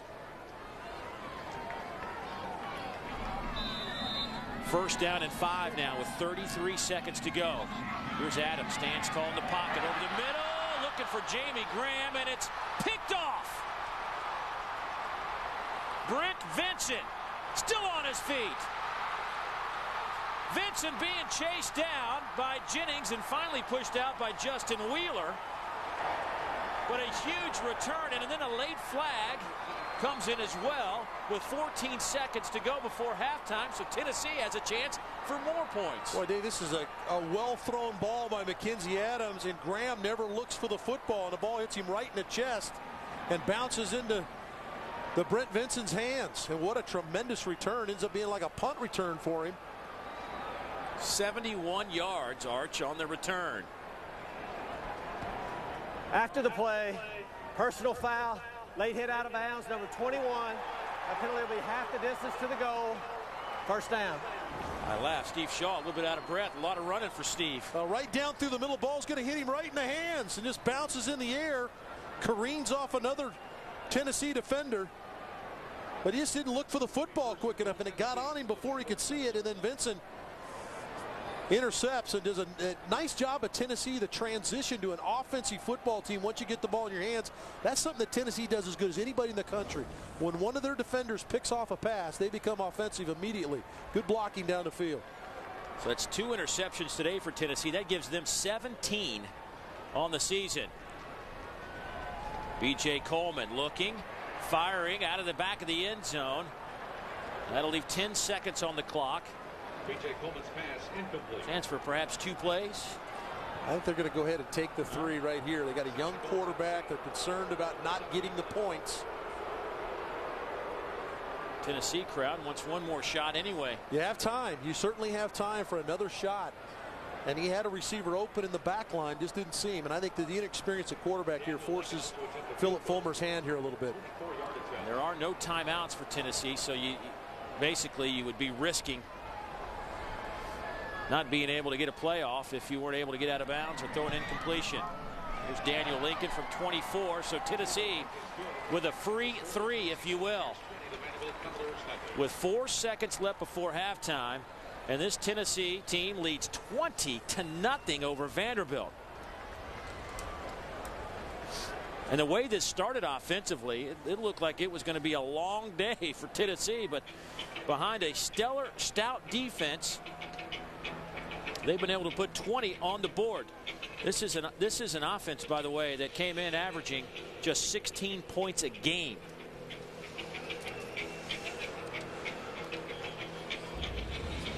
As far as Vanderbilt is concerned, there's still plenty to play for. They have 6 wins, making them obviously bowl eligible, but certainly the pecking order, if you can win a couple of games down the stretch, gets a lot better for you. You know, the tie-ins to for the SEC include the BCS, obviously, Capital One, Outback, Cotton, Chick-fil-A, Music City, Liberty, Independence, and Papa John's. And the payouts are, boy, I was looking at some of the numbers. If you get to the BCS, you get $17.5 million. A little bit of money involved there. The SEC might have a chance for 2 of those spots in the BCS. That's a lot of loot. Just give me my little piece, that's all. Football's free on the ground, and that will do it. Boy, a half that I think Bobby Johnson will like to burn. And a good half by Tennessee. After a week off, they come ready to play here in Nashville and lead it 20-0 after 30 minutes of football. Let's go down to Dave Baker. Buzz. Philip, that first play, you had an interception, your defense bowed its neck, and ever since then you guys have had a stranglehold on it. Defense has played extremely well, you know, and the change-ups at quarterbacks, to them make a play or two has really helped us along the way, too. So we're playing good right now, particularly defensively. All right, thanks, Philip. Best of luck second half. That's Philip Fulmer, as his team, as Dave Neal said, only averaging 16 a game, up 20-0 here at the half in Nashville. 20-0. Tennessee on top of Vanderbilt here at the half in Nashville. And as we send it back up to the guys who'll take you through the second half, Dave Neal and Dave Archer. Guys, what you had today was two teams that hadn't been in these situations before. And it looks like Tennessee is handling this unusual territory much better than Vanderbilt to this point. You're exactly right, Buzz. This has been an impressive showing by Tennessee, especially after the way this thing started. It could have gone downhill in a hurry, but I'm impressed with the way Tennessee has come out. And really, here's a look at our first half stats. And it got started because they utilized and established the run. Yeah, they didn't have very good field position early. Tennessee took care of things on defense, and then they were able to flip the field. The offense took advantage of it, but really it's been about Tennessee's defense. Eric Berry intercepts a pass. He takes it back for a touchdown. That created the difference early in the game, and then all of a sudden, another turnover. A throw down through the middle that should have been caught. Vincent picks it off, and he's going to take this one all the way down inside the Vanderbilt red zone area, and it's going to result in a field goal, and that's the difference in the game. Take a look at our Infinity halftime statistics, and the Vanderbilt side, nothing pretty about that at all in any shape or form. No, 25 yards of offense is not going to get anything done for you. Taking care of the football, not getting that done either. And these two teams combined 3 for 13 on third down. The understatement of the year for my boy Arch. 25 yards isn't going to get it done. Well, in the SEC, every yard can make a difference this season. That's doubly true. Yesterday, we were with Jim Schmitz right down from the stadium on the Vanderbilt campus to celebrate the Regions Bank Life Green Checking and Savings. As part of SEC Yards for Trees, Regions will plant a tree for each yard gained by both teams in the SEC Game of the Week. To learn more, visit regions.com/green. So far, folks, an amazing 8,769 total trees have been planted. We are just a couple of minutes away from second half football. Can Vanderbilt get back in it? We'll find out. Stay with us. SEC football is being brought to you by your local Toyota dealers, by Carrabba's Italian Grill, by Cooper Tires, by McDonald's, by Budweiser, and by the new AT&T. Famous Broadway Street, downtown Nashville. I had a chance with some of the crew to go down there and experience a little bit of the nightlife. And as always, Raycom Sports is proud to bring you SEC football in high definition where available. Let's go downstairs, check in with Dave Baker. Buzz? Bobby, talk a little bit. You got that first interception and weren't able to capitalize on it, and it just went a little downhill from there. Well, we just were terrible on offense. We didn't take care of the football. We didn't execute, and we put our defense in too many bad situations. But it's obviously something you corrected, have corrected before this season. Well, we have one. We're expecting to come back and be a whole lot better than we were in the first half. We got to be. All right, thanks, Bobby. We appreciate it. Well, this Vanderbilt team, as Buzz alluded to, they have, in 5 of their 6 wins, they have had to come from behind to do it.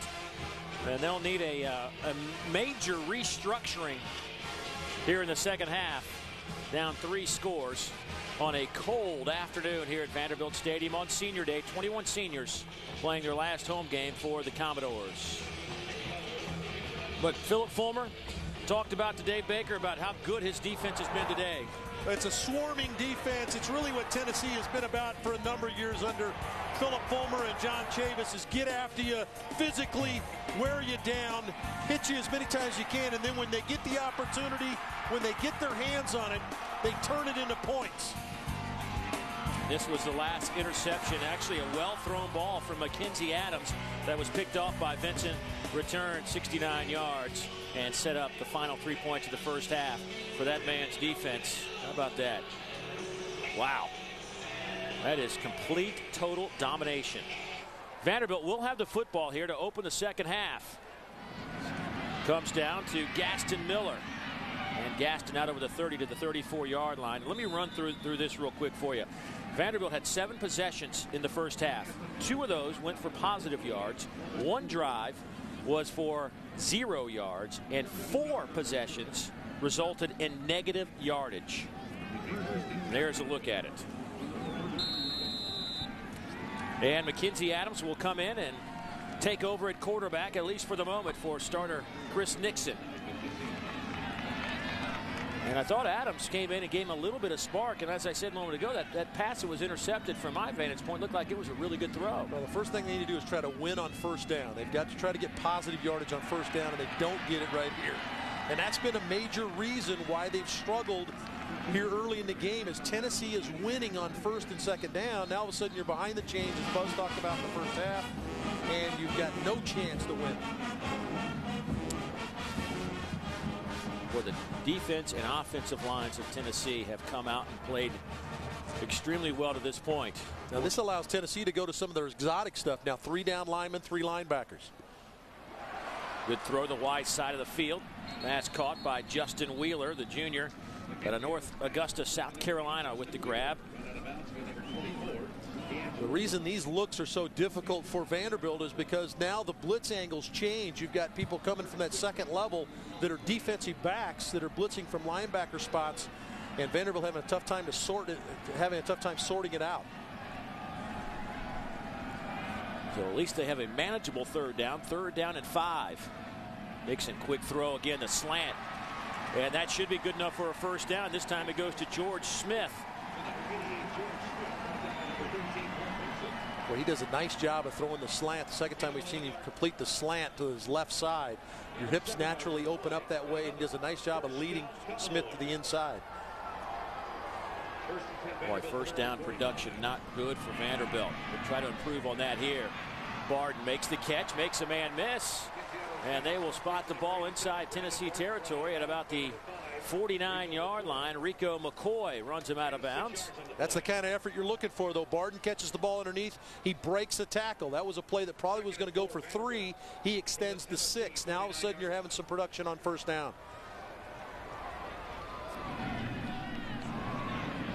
Adams steps up and fires again, and this was nearly picked off. This time Rogan just missed out on the interception, and looking for Brandon Barden, the tight end. Boy, this group is just stalking the football. It looked like the defender arrived a little bit early on the play, too.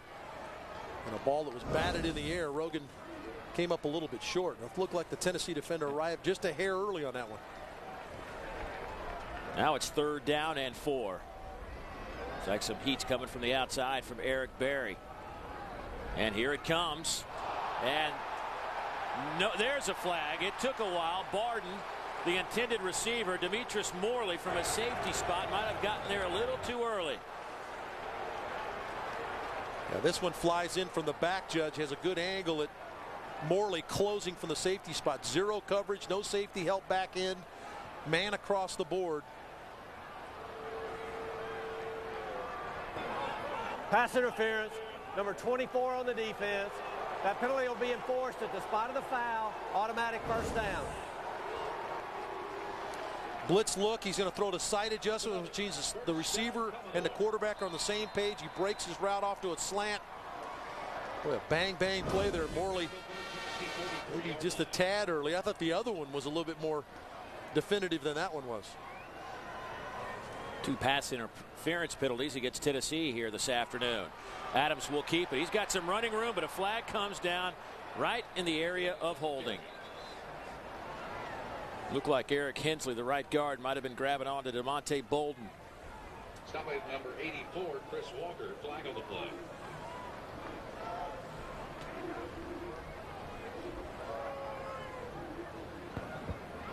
Holding, number 68 on the offense. That'll be a 10-yard penalty from the spot of the foul. Repeat first down. Big left tackle Riley Lauer. Young man that reached out. It looked like because McKenzie cut back, a lot of times as an offensive lineman, you feel that defender pulling off you. You reach out and grab. I think that's where the penalty came from. Here's Jennings, the senior. Gets it down to the 36-yard line on 2nd down and 19. Give him 15 on the carry. Ben Martin with the tackle. Something that Vanderbilt had a tough time getting done was get that second level block. You saw linebacker 48 Adam Myers-White was blocked. That allowed Jennings to get into the secondary. Quick snap. Here's Jennings. And Jennings will be about a half a yard shy of that first down. Dan Williams with the tackle. Something Tennessee's always done well, Dave, is play defensive up front, play well, active, and disrupt things to allow their linebackers to flow and make plays. On that run prior, they were able to get to that next level and get a block. There goes Jennings, and he should have the first down. Rico McCoy with his 5th tackle of the afternoon. There's Chris Nixon watching Mackenzie Adams. Nixon just couldn't get the offense going. It wasn't all his fault. A lot of things involved in their lack of success. Mostly it's the guys in white jerseys on the other side. Boy, you got that right. They have been flying around. Gaston Miller checks into the right of Mackenzie Adams. Adams will swing it over here to Miller. He's got some running room. Miller to the 20, down to the 15-yard line. Another first down for the Commodores. D'Angelo Willingham finally drags him down, but the doors are inside the red zone. Well, you got to like the way Mackenzie Adams' decision-making is happening quickly. Nothing downfield, lay it off. He doesn't wait. He drops the ball in the flat to his running back with room to run. He's doing a nice job of seeing things and then getting it out on time. And, you know, don't discount the fact him standing on the sidelines has not helped him look at what Tennessee was trying to do defensively. Adams lofts it up to the corner, just off the fingertips of Jamie Graham. Mackenzie Adams pass intended for number 25, Jamie Graham, incomplete. Let's take a look at our red zone, powered by Honda Generators for the ultimate tailgating experience. In this Vanderbilt offense against Kentucky last week, perfect 3 out of 3 with 3 touchdowns, and of course DJ Moore a big part of that. Who is not on the field right now. And DJ Marcotte, 2 of the ones you just saw, the fade route. Did an excellent job of getting clean.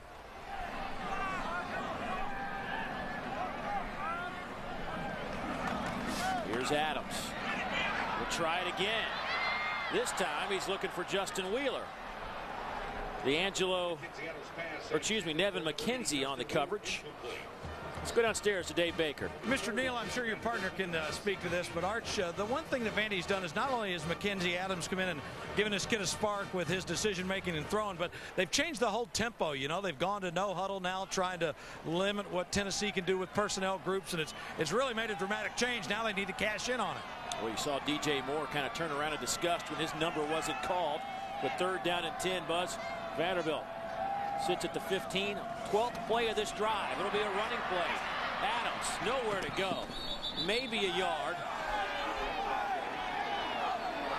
Rico McCoy and D'Angelo Willingham run him out of bounds, and Vanderbilt will have to, it appears anyway, settle for field goal attempts. Well, the timing on this quarterback draw wasn't very good between quarterback and offensive line. Eric Hensley, the right guard, turned his rusher loose too early, and it forced Mackenzie Adams wide, and then Tennessee, with their speed, was able to push him out of bounds. Here's Bryant Honfelt on to attempt this field goal from 31. You see he has struggled of late. But this one is solid. So Honfeld now 9 out of 13 on the year, and Vanderbilt is on the board, trailing by 17. Back in a moment.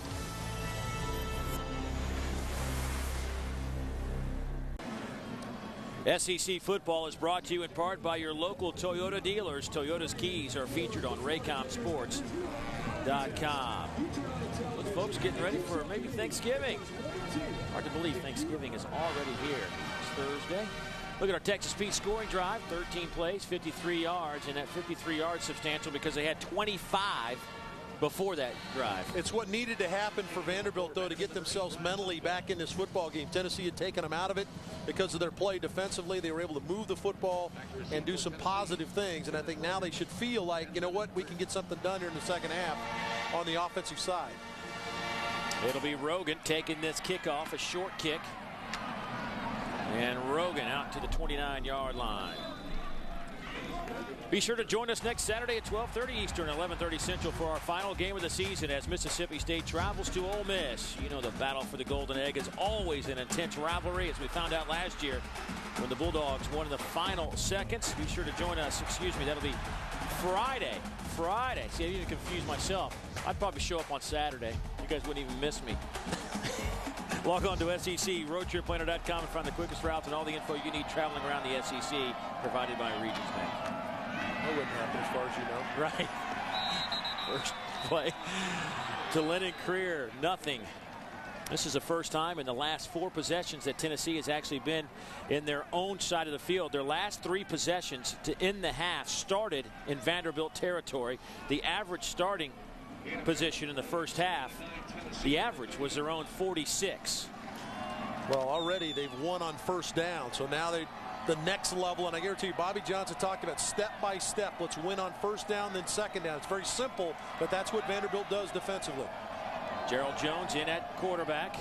We've seen Eric Berry take a couple of snaps today. Oh, and the fullback Cooper just tripped himself there, crossing the line of scrimmage. He had a chance to pick up a few extra yards. Picks up about 3.5, maybe 4 on the play. Cooper a little frustrated. That should be only it's the 4th carry of the year. Our 1st and 10 line brought to you by ICB Construction Management, located in Choctaw, Mississippi. Boy, this would be huge for Vanderbilt to come up with a stop here. Well, in this game last year, Vanderbilt did a great job on third down. Just 2 for 12 was Tennessee last year in this game.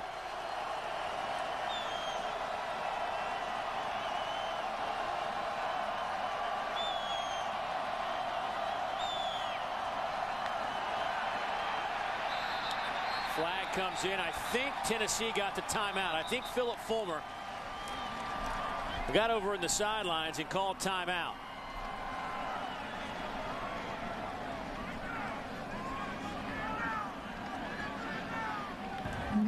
Before the flag, timeout, Tennessee. That's their first timeout of the half.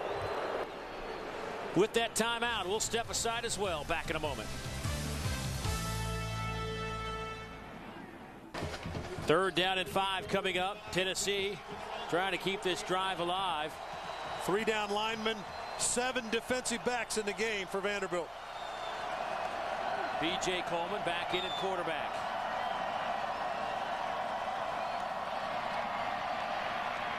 Fires and nearly picked off, but it's caught by Austin Rogers, and that will be a first down. Ryan Hamilton nearly had the interception. And you can't say enough about Austin Rogers working back to his quarterback. He created a tough angle for DJ Moore to try to break on the football. But Austin Rogers works back. Now watch 21 now. He's got to come back to his quarterback because he's got a ball hawk covering him. Team work back to the quarterback. The ball well thrown to the outside shoulder. Done a nice job of getting him the football. My bet on that, DJ Moore. I said Hamilton, DJ Moore with a chance for that interception. Here goes Lyndon Creer. He's bumped out of bounds at the 47-yard line. Myron Lewis will get credit for the tackle. And for our Woodman of the World scoreboard. NC State putting it on North Carolina. Wow. Well, that ACC is a mess. It's a mess. And Florida 35-0 over the Citadel. Interesting situation there for Urban Meyer. How long does he play his players to keep that role they've got going down in Gainesville? Yeah, tough stretch for the Gators next week, Florida State, and then the SEC title game. And Creer will pick up the first down. Of course, you can say the same thing about Alabama. Next week they got Auburn in the SEC title game.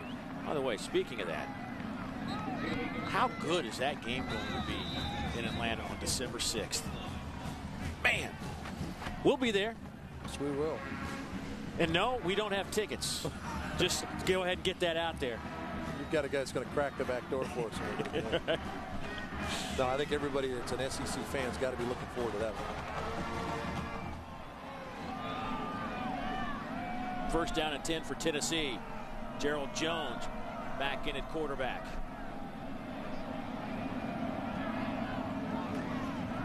Here goes Jones. Tried to get the block, but still on his feet. Myron Lewis finally slings him to the ground. That play was going nowhere from the start. A loss of 10. Pressure originally came from Deron Speed. Well, Speed's the nickel back in the game, and he's going to blow up the block of fullback Evan Cooper. Right there, blows the play up. Now Gerald Jones is just going to try to make a play on his own, and Myron Lewis, the backside corner, number 5, comes up and puts him on the ground. Nice job by Deron Speed to come up, and he's the Vanderbilt player that's still down. But boy, he did a nice job of blowing up the block of Kevin Cooper, the fullback. Well, he missed 6 games with a leg injury, did Duron Speed, and came back against Florida. And you're taking a look at that leg again. There's Bruce Fowler telling us yesterday having Speed back on the field has done wonders for his club in terms of getting that nickel and dime package on the field and being successful, as we saw just then. Let's hope he's okay. The junior out of Kingsland, Georgia.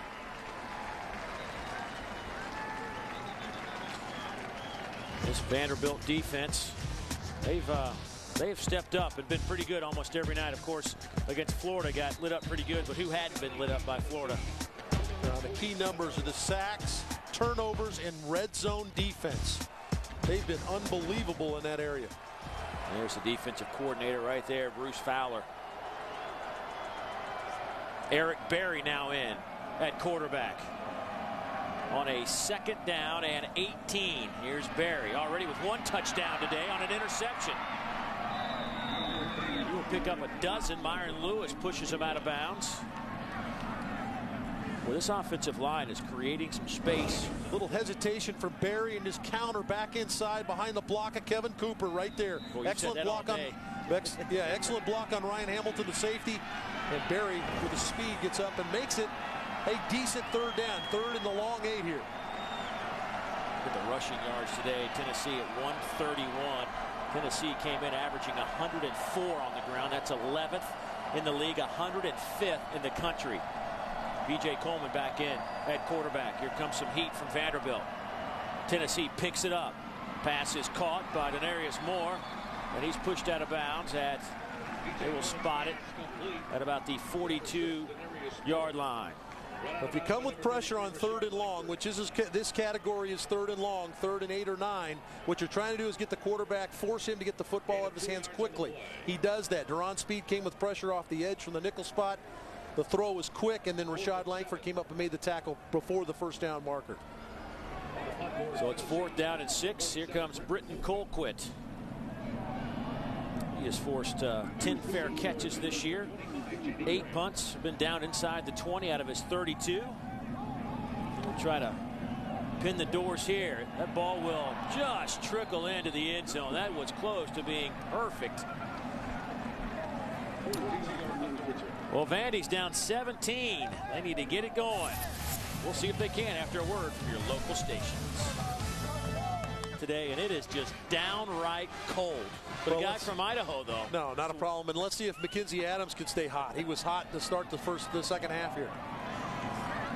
Adams will swing it near side, and Jennings drops the football. Remember, Jared Hawkins, the team's leading rusher, left the game earlier in the 1st half with some kind of ankle or leg injury, and have not seen him since. And here's the first drive of the 2nd half that was pretty good by Adams. Well, he did a nice job of getting the ball out of his hands, and they did a nice job of getting up on the 2nd level against the run game. But I thought Mackenzie Adams was the key. He got the ball out on time, and it led to a field goal. Looking for the tight end, Brandon Barden. Incomplete. Robert Ayers, the defensive end, slips out to cover the tight end. It's 5 incompletions in a row now for Mackenzie Adams. And that interception should not be on his docket. He hit Jamie Graham right in the middle of the chest just before the end of the 1st half. It ended up in a big return and led to a Tennessee field goal. And now once again 3rd and long. Now Tennessee dials up some of their exotic stuff out of a 3-man line. They will bring 5. Adams throwing behind Sean Walker, incomplete, and it's 3 and out for the Doors. D'Angelo Willingham on the coverage.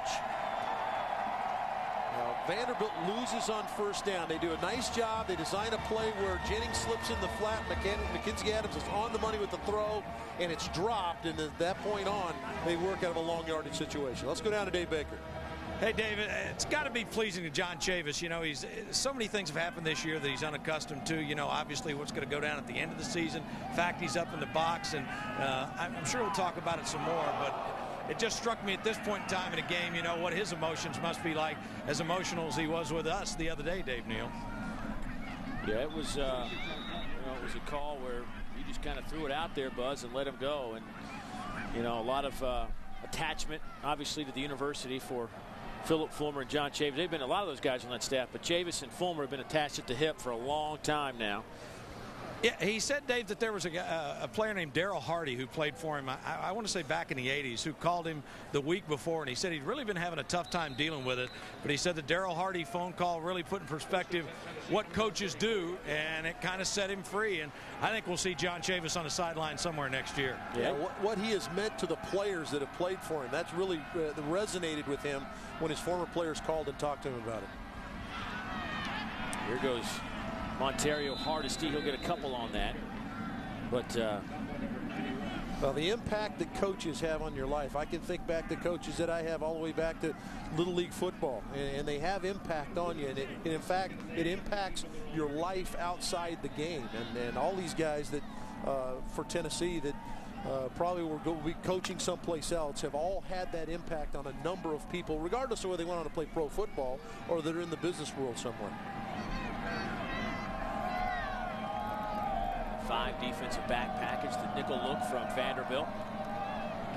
And Coleman will keep it working the left side on second down, give him a yard. That'll bring up a third down and about 7, maybe 6.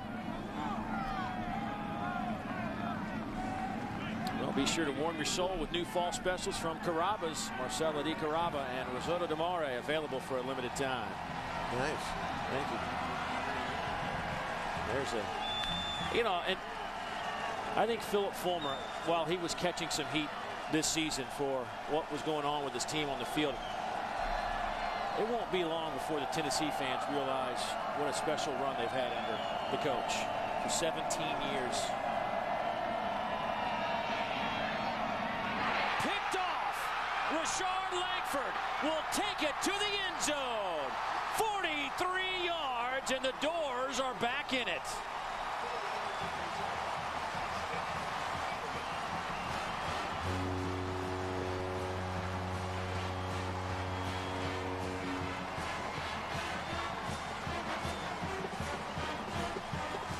Boy, did Vandy need a play defensively, a spark, and they got it out of the senior from Tanner, Alabama, Rashard Langford. Well, Langford does an outstanding job at his play in the flat, and really a poor throw by Coleman. But you make the throw, you got to make the play on defense, and Langford did, and he puts Vandy right back in the football game. And a flag is down as the point after is blocked. I think we'll be doing this again.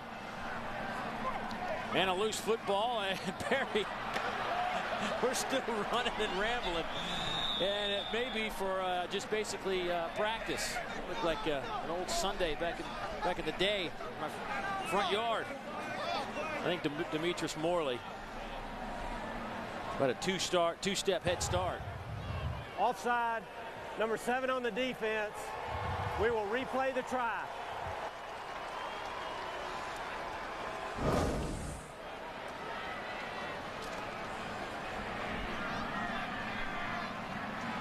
Well, he knew he was offside, but you got to love the effort. He was laid out and got it.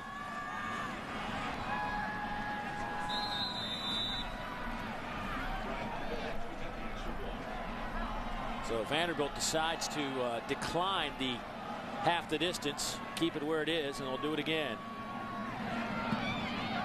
And this time it works perfectly for the Commodores.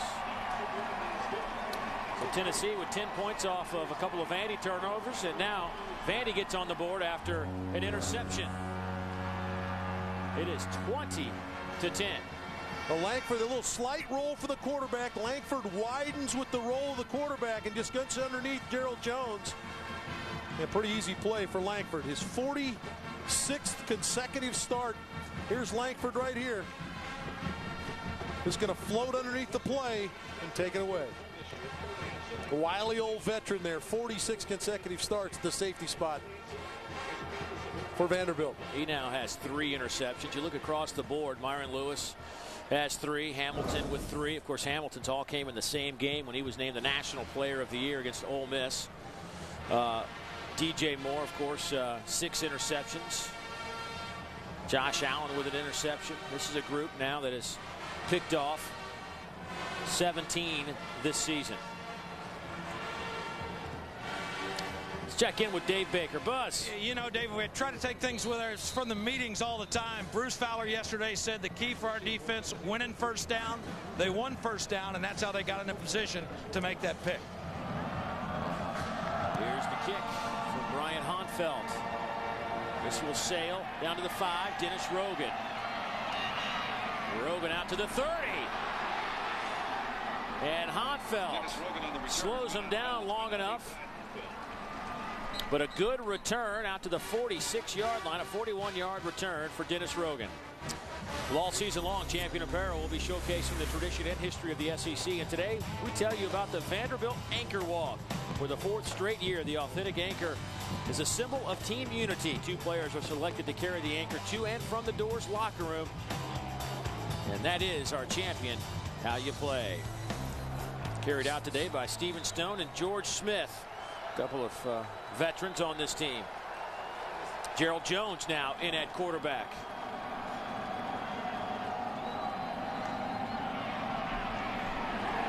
And Jones dropped by Ryan Hamilton. Gain of 1. Now Vandy's challenging Tennessee to throw the football because Hamilton now is creeping up further and further out of the secondary to play on the line of scrimmage. That's his 7th tackle on the day, and for most of the second half now he has been standing near the line of scrimmage, and he's a safety. There's Bruce Fowler. See what he has dialed up as Eric Berry now checks in.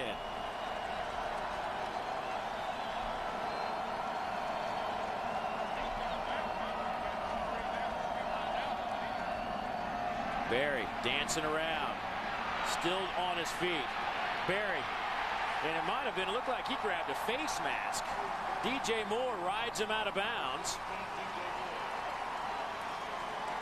Bruce Fowler's done a nice job of talking to this defense and saying, okay, if somebody's in other than who we expect at quarterback, and that's Berry and Jones, we just see Berry trying to get the face man, get the little stiff arm there on DJ Moore. We're going to treat it like a punt return, and then we're going to stay in our lanes, and we're going to leverage the runner. And they're doing an outstanding job of playing outside and inside and giving Tennessee no place to go.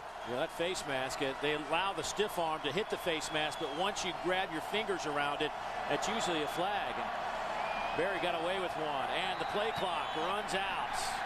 That'll be 5 more yards. That'll make it 3rd down and about 21 now. Philip Fulmer yelling at B.J. Coleman, his quarterback, they get the snap off. Delay of game, number 18 on the offense. 5-yard penalty, remains 3rd down. It's a very difficult scenario now. You're talking about a redshirt freshman that's being run in and out of the game as a quarterback, and to stay in the continuity of the game and the timing of the game becomes difficult. He has not played. And, of course, coming off that interception that went back for a touchdown, that can't do much for your confidence. UT last 5 plays, they've lost 2 yards and had an interception. Coleman keeps it out to the 41-yard line, and he is thrown to the ground by Patrick Benoit and Ryan Hamilton. Benoit now with 8 tackles. Hamilton with 7. And DJ Moore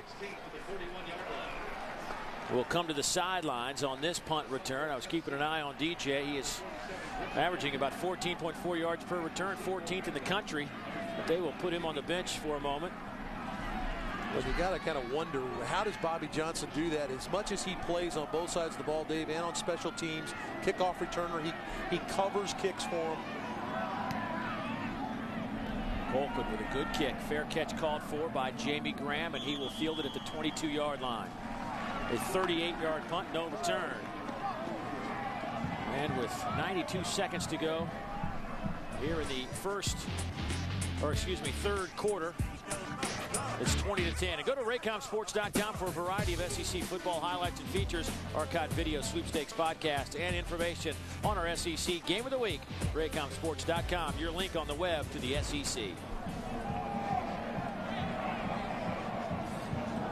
I would think Vanderbilt, now taking over the football, has got some confidence on offense. Their defense has gotten them back in the game with the Langford interception. They moved the football well to start the half. Mackenzie Adams has been able to find something, getting the ball out on time. Swing it. Well, they've been trying that play all day today, and it hadn't worked. Well, to the short side of the field, you got to be careful now because the corner will roll up. He's peeking in the backfield, and he's going to turn the receiver loose because he knows he has safety help over the top. And he's going to be sitting right on top of Jennings if Jennings catches his football. First time that Mackenzie Adams has really thrown it with too much gas on it to the sideline. No chance for Jennings there. Vandy's last possession was 3 and out. They threw the ball 3 times. They open up this series with another pass. Barton had it in his hands and then dropped it. 3 white jerseys were around Brandon, including Rico McCoy. Well, it's the second series in a row now for Vanderbilt where they've had a play on first or second down where they've dropped the football.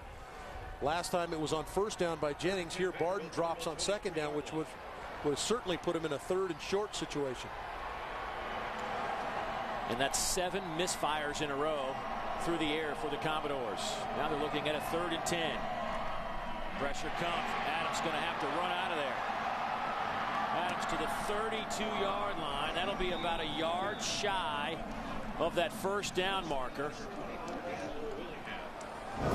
D'Angelo Willingham with the tackle. He's going to get heat off his backside and just try to extend the play. Rico McCoy, the linebacker, coming on the blitz. And then he just tried to take care of the football. Looked like he had Walker maybe available on the sideline, but decided to tuck it. 4th and inches. So 4th down and inches. Vanderbilt doesn't know what to do. They're going to have to probably call a timeout. Bobby Johnson's hot. I think he's hot about the spot. And he will get the timeout right now. And Bobby Johnson thinks that he had a glance at the replay, the video boards here. Thought he maybe should have gotten the first down. Vanderbilt challenged the spot on the play. The previous play is under further review. Well, as that play is being reviewed and that spot being reviewed, it gives us a chance to talk about a little bit about Vanderbilt's success. And it's been, you know, this 6-4 season is pretty impressive. And, you know, since they've had a season like this, you got to go back to like President Franklin Roosevelt, Harry Truman, and in '56, Dwight Eisenhower. 1982, President was Ronald Reagan. The team went 4-2, and the SEC tied for 3rd. I mean, this has been a long road for this Commodore club to get here. As a matter of fact, they came into this game, Dave, favored over Tennessee for the first time since 1984. And you could almost see that it was kind of unsettling to the coaches here at Vanderbilt with the setting that was this game was going to be under, coming in here and having established themselves as a bowl team. And you could see that it was obviously something they had never experienced and a little unsettling to them in their eyes. You could see it. Well, they're looking at this spot right now. We're going to take a look as well.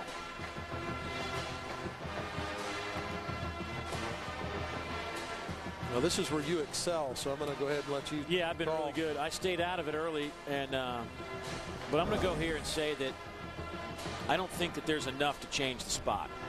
That's what I'm going to say. And it's being challenged by Bobby Johnson. So, of course, if they don't get this challenge overturned or this the spot changed, then the Commodores will lose their timeout and Bobby Johnson's challenge. Now, if they do change the call, he'll get the challenge back. After review, the ruling on the field stands. Vanderbilt will be charged with a timeout. And that's not so much as the fact they just didn't have a good angle to look at it. I think you're right, Dave, on that. There was nothing there that showed them that it needed to be changed. This will be a 30-second timeout. So with 41 ticks of the clock left to go here in the 3rd quarter, Bobby Johnson will think about this 4th down and, inches. I think this is worth the gamble right here. I think you get your quarterback, get this for you on a quarterback sneak. Tennessee will try to crowd that middle where the center is and blow it up if they can. Finish that thought about Vanderbilt's offense. They've only had their only previous 5-win season in conference play was way back in 1935. They're trying to do that. They can win here. Adams on a quarterback keeper. It's a right foot spot. So that's good news for Vanderbilt, and they pick up the first down. Well, it's a good job by Mackenzie Adams to try to find the soft spot. That's all you're trying to do as a quarterback.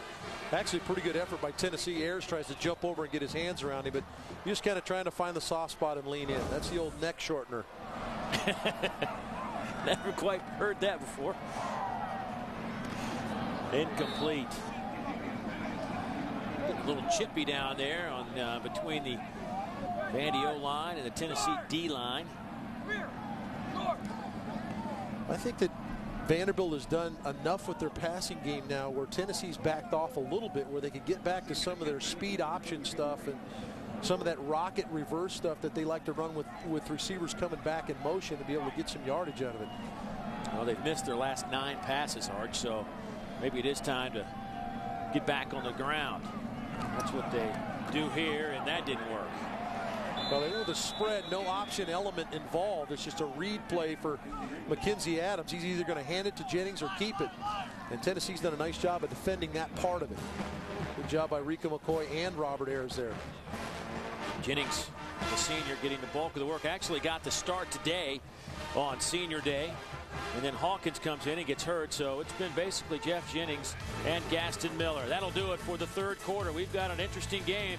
3 of the last 4 between these two clubs have been decided by a touchdown or less. We're headed in that direction today. Fourth quarter football is on the way.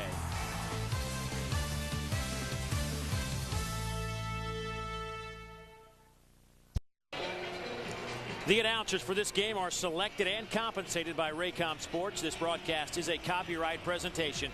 Any use of this broadcast without the express permission of the Southeastern Conference and Raycom Sports is prohibited. It is a cool would be generous day. Generous word to use. It is a cold day. 20-10 our score. We begin the fourth quarter. Mackenzie Adams going up top. Overthrows Jamie Graham. Taking a look at our AT&T stats through 3 quarters, and Vanderbilt still struggling. They remember that at halftime they had 25 yards of offense, and of course turnovers have been a big story today. Get a behind-the-scenes look at some of your favorite teams and players at AT&TBlueRoom.com/sports. Well, they had what they wanted on third down. Tennessee came with pressure, man coverage, and Mackenzie Adams just overthrew his receiver. Upson's punt. Taken by Gerald Jones. He bounces off a couple of gold jerseys. Falls forward for a couple of yards on the return. 20-10. Tennessee with the football when we come back. Closed captioning is provided by Chick-fil-A. We didn't invent the chicken, just the chicken sandwich. 20-10 our score, 14:46 to go here in the fourth quarter. Dave Baker, Dave Archer, Dave Neal with you from a cold Vanderbilt Stadium. 103rd meeting between these two clubs.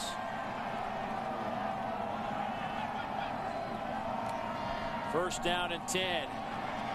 Hand off to Creer, breaking some tackles, uses a stiff arm, picks up 13 yards and a first down.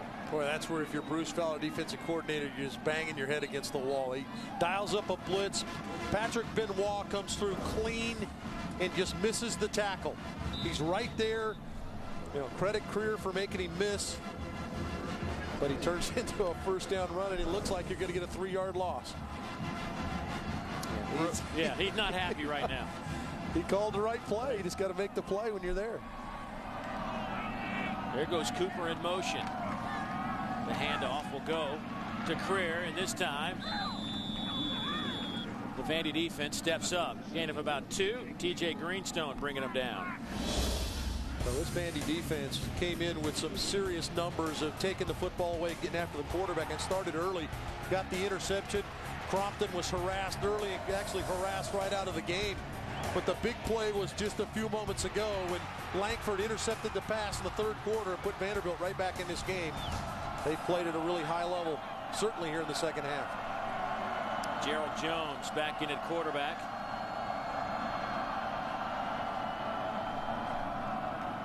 This time he will hand it off to Creer, and Creer hit about the 49 by Patrick Benoit, the first man on the spot.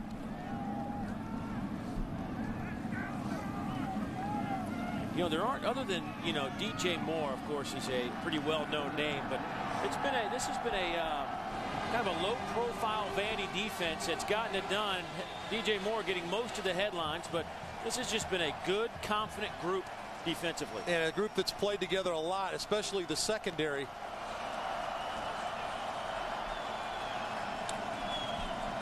Gerald Jones will stay in at quarterback in the G-gun.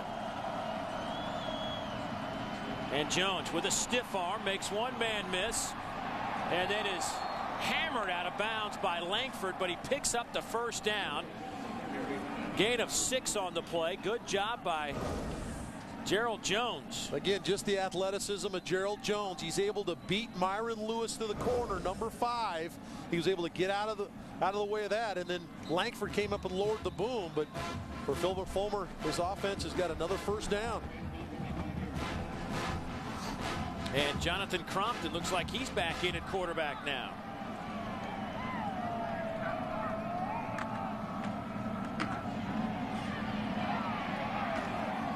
And Creer, after a gain of a couple, hit by Ryan Hamilton. Well, they keep trying to sprinkle Crompton and Coleman into the game to just have a presence that they might throw the football, because Vanderbilt now beginning to sell out. Safeties creeping up near the line of scrimmage. A lot of blitzing from linebackers. There's the results of what the quarterbacks have been able to do today. I don't know that I've ever seen a game where we've had 4 quarterbacks run in there. Well, and to be honest, the 2 most effective guys have been Jones and Barry. And Vanderbilt realizes that, and they're challenging them to throw the football. Here goes Cooper in motion again. Crompton will hand it off to Creer. Loose football. Who's got it? I think Vanderbilt might have come away with it. And they have it.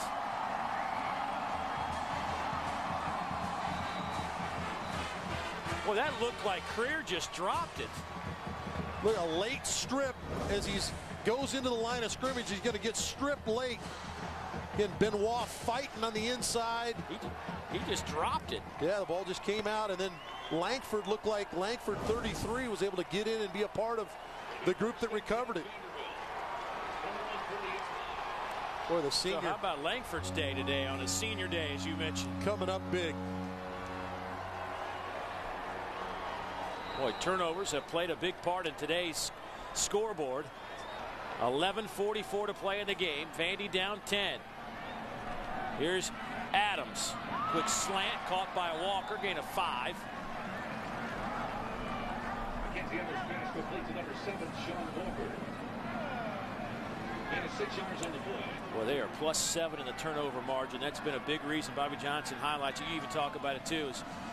That's one of the 3-4 main things you got to do to be successful. Well, and they've done a nice job throughout the year of cashing it in. This is their opportunity here. Adams hit and dropped back at the 33-yard line.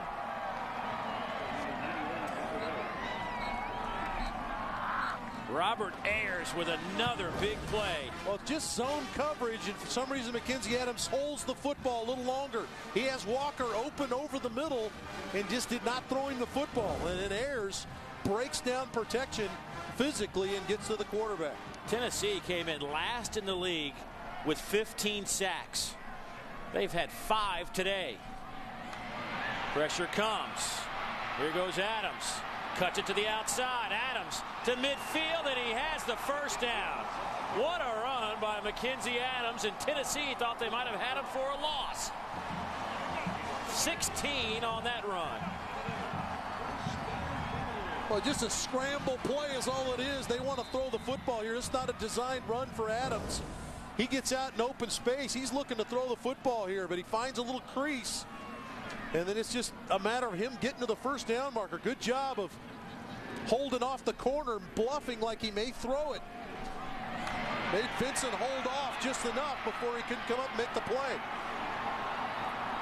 Vincent in the corner couldn't decide whether to come up and hit the quarterback for fear that Adams would drop the ball over the top of his head for a first down. There's Brent Vincent, the sophomore corner. On that Tennessee sideline, he's getting attended to by the medical staff. But confusion here from Vanderbilt. Their wide receivers a little unsure about what's going on. Play clock down to 5. confusion results in a major loss. Dan Williams will pick up another sack. That is number 6. Well, they wanted to throw the bubble screen to the right side, and Sean Walker didn't get a chance, didn't get the call. See, their linemen releasing out to get in front of the screen, and Mackenzie Adams couldn't throw the football because Walker ran down the field to block. He had no one to throw the ball to. You know, at that point, I think Adams has got to burn a timeout. Pass over the middle, looking for Walker, incomplete. Well, the problem with that is that he doesn't realize that his receiver didn't get the call. He makes the call at the line of scrimmage. It looked like the two receivers to his left were confused, but Walker was locked in, and when they ran the play, Sean Walker went down the field to block. This has been a group that hasn't really thrown the ball much. They've worked on this kind of little option game, the wide receiver option, and we haven't seen that at all today for the most part. No, not a lot of that rocket sweep that they like usually bring somebody in motion. And here, a desperate situation at 3rd and long. Tennessee will play zone. Academy Sports down and distant marker tells you it's 3rd and 17, and that's incomplete. Intended for Sean Walker. Willingham on the coverage, and now you're looking at a 4th down at 17 for the Doors, and here comes the punt team. Well, another nice job by Tennessee's defense in the sudden change situation, the fumble. They were able to come up and shut down Vanderbilt's offense. Angelo Willingham comes in and knocks the football down on the slant route. That's been the one that he has most success with. Mackenzie Adams throwing to the wide side of the field. Punt by Upson. Will hit it to 10 and sail into the end zone by a foot or two. So Tennessee will have the ball at the 20-yard line with 9:15 to play. 56-yard punt. Back in a moment.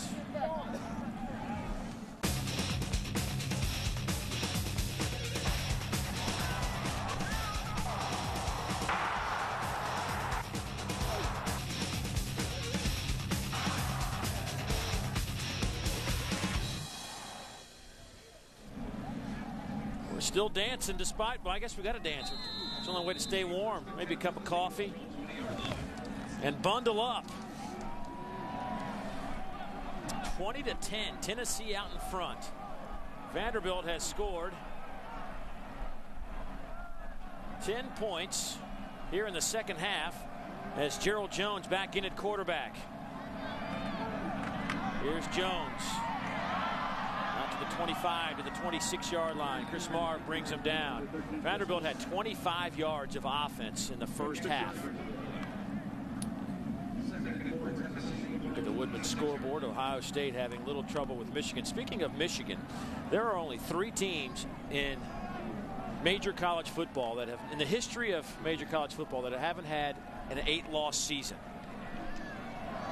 One of them you can put by the wayside. Michigan was one. Ohio State's the other. And the other school that's never lost 8 games in a season, right here, Tennessee, trying to avoid that. That's a first down for the Big Orange. I mean, think about how many years we've been playing. Series go back, you know, to the 1890s and stuff. This one goes to 1890, I believe, 1892. And the program has never had an 8-loss season. It's remarkable. It is. It really is. I mean, it's an incredible stat. Those 3 are now 2 schools that have been able to hang on to that. Tennessee obviously trying to avoid that. First down at 10 for the Vols.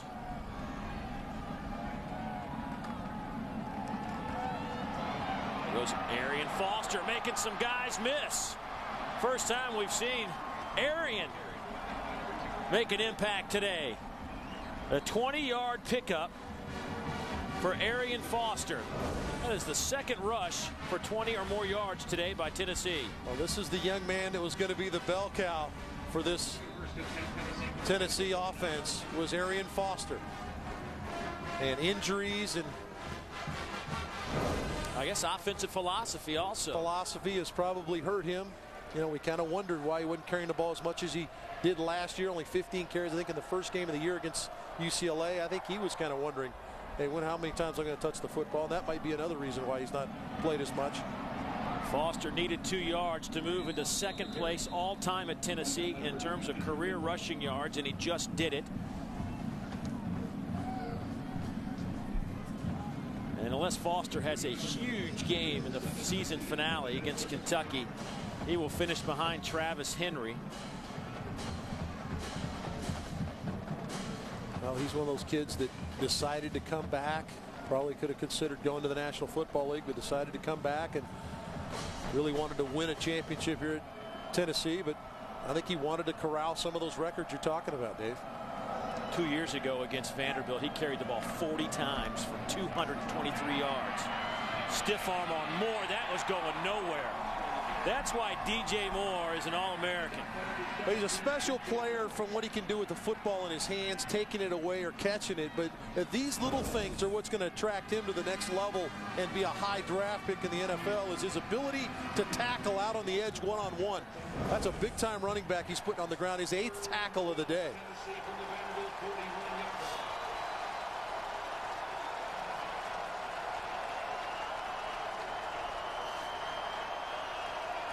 Tennessee, since they threw that interception for a touchdown, has now run the ball 14 straight times. Make it 15. Here's Jones dancing around, nowhere to go. Loses a couple of more yards. Steven Stone, the junior out of Conway, Arkansas, with the tackle. A little bit too much dancing around there by Jones. Also a yard on the play. So 4th down coming up. Vandy takes a timeout. We'll take it as well.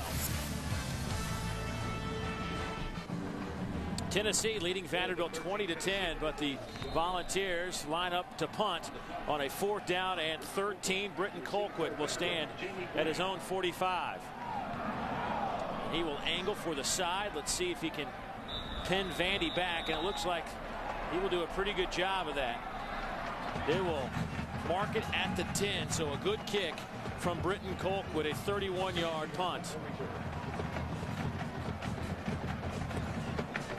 Arch, all day, Vandy's offense has really been stuck in the mud. Where do they go to move the football? Well, I think they're just going to get back to doing what they've been doing and throwing the football short. Mackenzie Adams not a big down the field thrower, so you expect him to throw the ball underneath, try to get somebody the football on the move. They've got a number of players that can run with the football. They've had a tough time catching it a few times, but a little surprised that DJ Moore has not been in the game more. He is coming in now. Just 8 times he's been in the game and run the football 1 time. If nothing else, Dave, certainly Tennessee has to pay attention to where DJ Moore is, and it might open somebody else up. So DJ Moore will line up in the slot. Here's Adams looking for Moore over the middle. He catches the ball, dancing around, gets the 1st down at the 21. There you go. Well, he's their one playmaker that's a home run threat. He's just in the slot. He's just going to gear down. Nice job. And you got to remember now, this is a defensive back that has the presence of mind to know its zone and gear down in the hole and give himself an opportunity to catch the football. Adams, by the way, today now 10 out of 24 through the air. Good throw and catch to Justin Wheeler to the 39, 1st down. Well, well-thrown ball with heat in his face. Does a good job of anticipating and bringing Smith to the inside on the completion. Buzz is down on the sideline. Buzz, much wind down there? It's gotten windier throughout the day. It's tough to tell. I can tell you that the temperatures have dropped substantially. I couldn't tell by your slurred speech. The pry his lips apart. Adams chased down. Buzz, the trainer's on his way in case you need him. Happy birthday to you too, Mr. Neal. Ah, yes. Oh, man. You got a heater up there in that box? I do. I do. I do. You do. Thank you for asking. Tim's probably already out warming up the car, isn't he? I think Buzz is angry. No, I'm good. 2nd down and 10. Pass incomplete. Rogan on the coverage looking for George Smith a little bit behind him. That'll bring up a 3rd down and about 9. Florida out 49-6 over the Citadel. Clemson beats Virginia 13-3. Ohio State a winner today. Well, that throws. That's the one right there that's just perplexing. 41-10. It's unbelievable. Now Virginia Tech probably has the inside track to that side. Arkansas, Mississippi State tied up at 14. Here's Mackenzie Adams to throw off, sit up, looking for the tight end Barton. You got hung up at the line of scrimmage and just couldn't release. And now you're looking at a 4th down and 10. You have one timeout left because they lost one on a challenge. Well, just not the throw you want to make either. You got the tight end running a wheel route and really not the guy you want going vertical. Try to find one of your speedsters coming over the middle of the field. And DJ Moore now is going to check back in here as Vandy obviously will go for it here on 4th and 9. This is where Tennessee has come with pressure and tried to get the ball out of Mackenzie Adams' hands quickly and played man coverage. Looks like they're going to do it here. There's Moore. What a catch! Moore down to the 38-yard line. Boy, working against Eric Berry, too. One-on-one, two tremendous athletes going one-on-one. Wes Brown is going to come clean through the middle, but a good job of Adams standing in with the pressure in his face, and a great job of catching the football by DJ Moore. Bobby Johnson telling us yesterday that it's amazing to watch him at practice, how he catches balls you don't even think are catchable.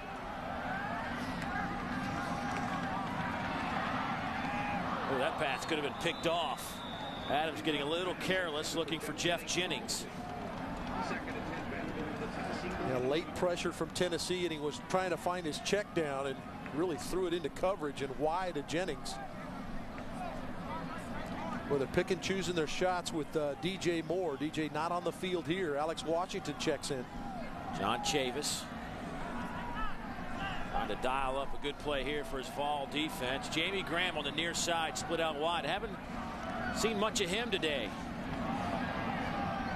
Boy, Graham was wide open in the middle of the field, and they threw the long out looking for the tight end Barton. But Graham, 25, was easily had at least a 7-yard gain. Well, look for over the middle. You'll see Graham. There he is right there. That's your little dump versus Van Cover. There he is right there in the middle of the field. Graham missed last week with a bad ankle, but he's back and healthy. We'll see if he gets involved on this play. 3rd down and 10.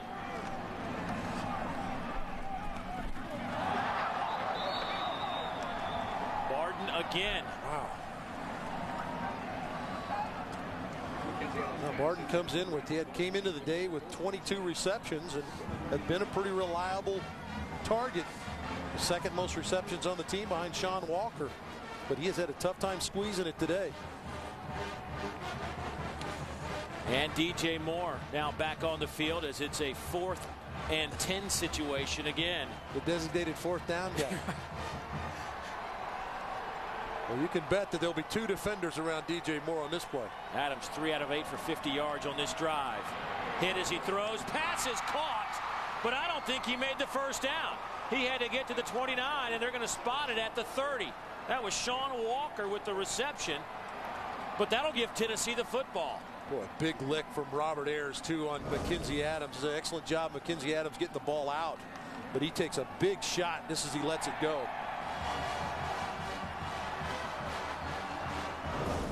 You know, I think that forced maybe Adams to throw it a fraction of a second earlier than he wanted, and now Adams looks like he's a little banged up. So he leaves the field, but Tennessee will have it with 4:23 to play. Vanderbilt can only stop it once. That decision making on 1st and 2nd down really hurt that situation to put yourself in 4th and 10. Boy, there's Adams under there. You know he is hurting.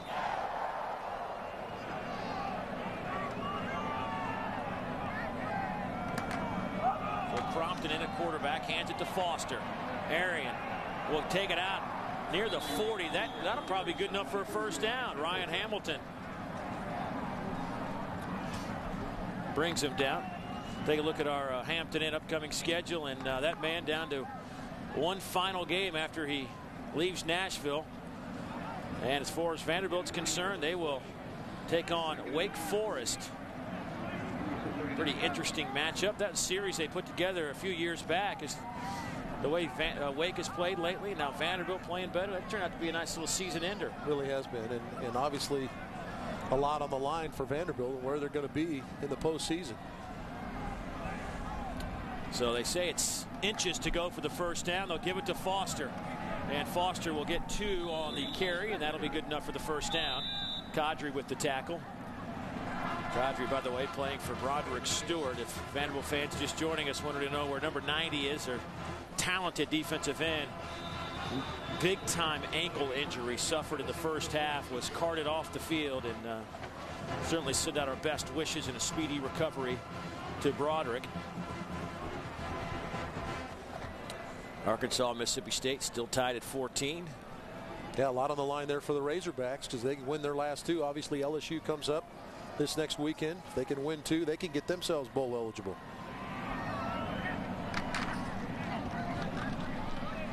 Foster making some people miss. Out over the 45 to the 47-yard line. Myron Lewis brings him down. Very curious situation here with Arian Foster, Dave, coming in now, and the guy trying to salt the game away here for Tennessee running the football. And you know, he had a little bit of a thigh injury last week, and that was why he was unable to line up for the Vols against Wyoming.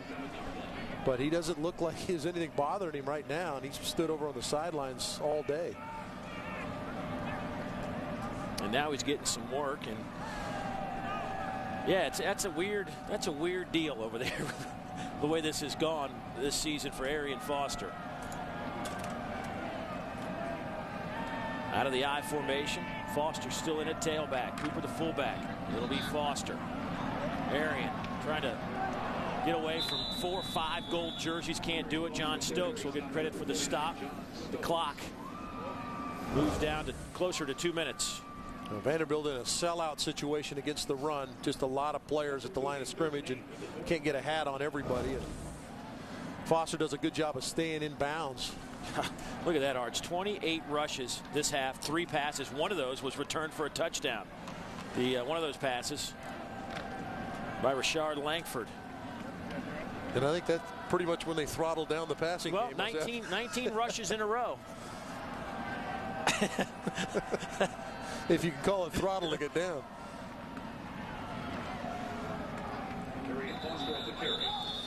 And Vanderbilt will use a timeout to stop the clock with 1:28 to play and a 4th down coming up. I just, personally for me, I think, Bobby Johnson said all the right things this week about his team and trying to get him refocused. He said he talked to him at length about locking in. But I think that there was so much riding on that game last week for Vanderbilt. And they had that 4-game losing streak, and it was weighing on the team. Bobby Johnson even admitted that there was just so much struggle going on within this club to get 6 wins. And they got it. And I don't care what you say or how you do it. You just can't come out with that fire. Well, I don't think there's any question that there certainly was a situation where there might be a little bit of a letdown. I would think, though, with Tennessee coming in here, and this game was a great football game last year. Vanderbilt misses a field goal at the end to lose 25-24 at Neyland Stadium.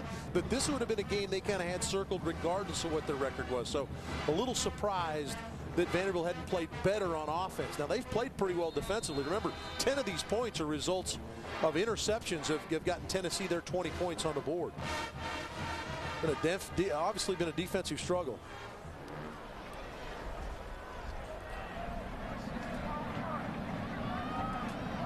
Tennessee has been held scoreless here in the second half as Vanderbilt tries to get the block. Can't do it. Fair catch called for by Jamie Graham, and Vanderbilt will have the football at the 13-yard line. And Philip Fulmer knows he is down to 4 quarters and 1 minute and 21 seconds as the career is over as the Tennessee head football coach. And look at some of those numbers. 74% of the time he won football games. He won 72% of the time in this league. 5 title game appearances, and of course a 1998 national championship. And as I told him earlier, he has been very open with this program when we go in there and work every football season, and we wish him nothing but the best. And, you know, he said to us he may take a year off and get the batteries recharged, hang out with his family a little bit, or he may just he says he still has that coaching fire, so we'll see what happens. Let's go down to Dave Baker. You know, Dave, in talking to him down here on the field some more before the game, I think he really loves being a coach and wants to be a coach. The only question for Philip Fulmer is going to be, does he have the passion to do it someplace else other than his alma mater where he's been for so long? I think that'll be the key for him. Here's a pass to Jennings. That'll be a first down to the 30. Yeah, what do you think, Arch? I mean, you've spent some time around him as well. I mean, do you think that he would be, you know, have the same kind of fire coaching somewhere else as he's had at Tennessee? I think he would, because that's who he is. He's a football coach, and that's hard to take out of a man.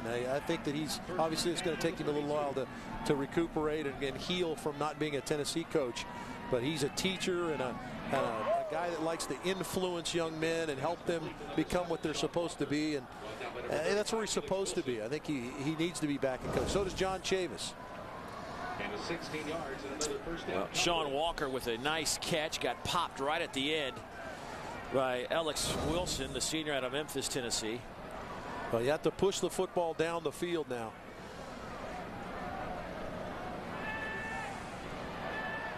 Here's Jennings. Tennessee will settle for that. These last 40 seconds of the game, they'll allow you to throw the ball underneath, especially short of the first down marker. And with 0 timeouts remaining, this clock will move until there's either out of bounds or a first down. Second and 2. And Philip Fulmer will likely see his team pick up the win here today. There's a catch by George Smith. One of the great seniors, Dave, that have played here at Vanderbilt. A guy that's had a tremendous career here, had a tough time with injuries and such, but he's been a soldier for Bobby Johnson. So Tennessee, pass caught again. Tennessee kind of letting Mackenzie Adams throw those 10 to 15-yard routes all day. Clock stops with 14 seconds. On a first down and 10. Now the throw in the old dirt by Mackenzie Adams. You and I have seen stranger things happen, Dave, in games like this where the clock's winding down. If Adams is able to get this ball in the end zone, now you'll have to get it in the end zone. And I think on this play and then the onside kick, we've seen stranger things happen. Stranger things have happened. I think there was a date we had back in. I think Guy Morris is still trying to dry himself off. I'm trying to remember the year. 02, the Bluegrass Miracle. Yeah, we saw that. So yes, anything is possible.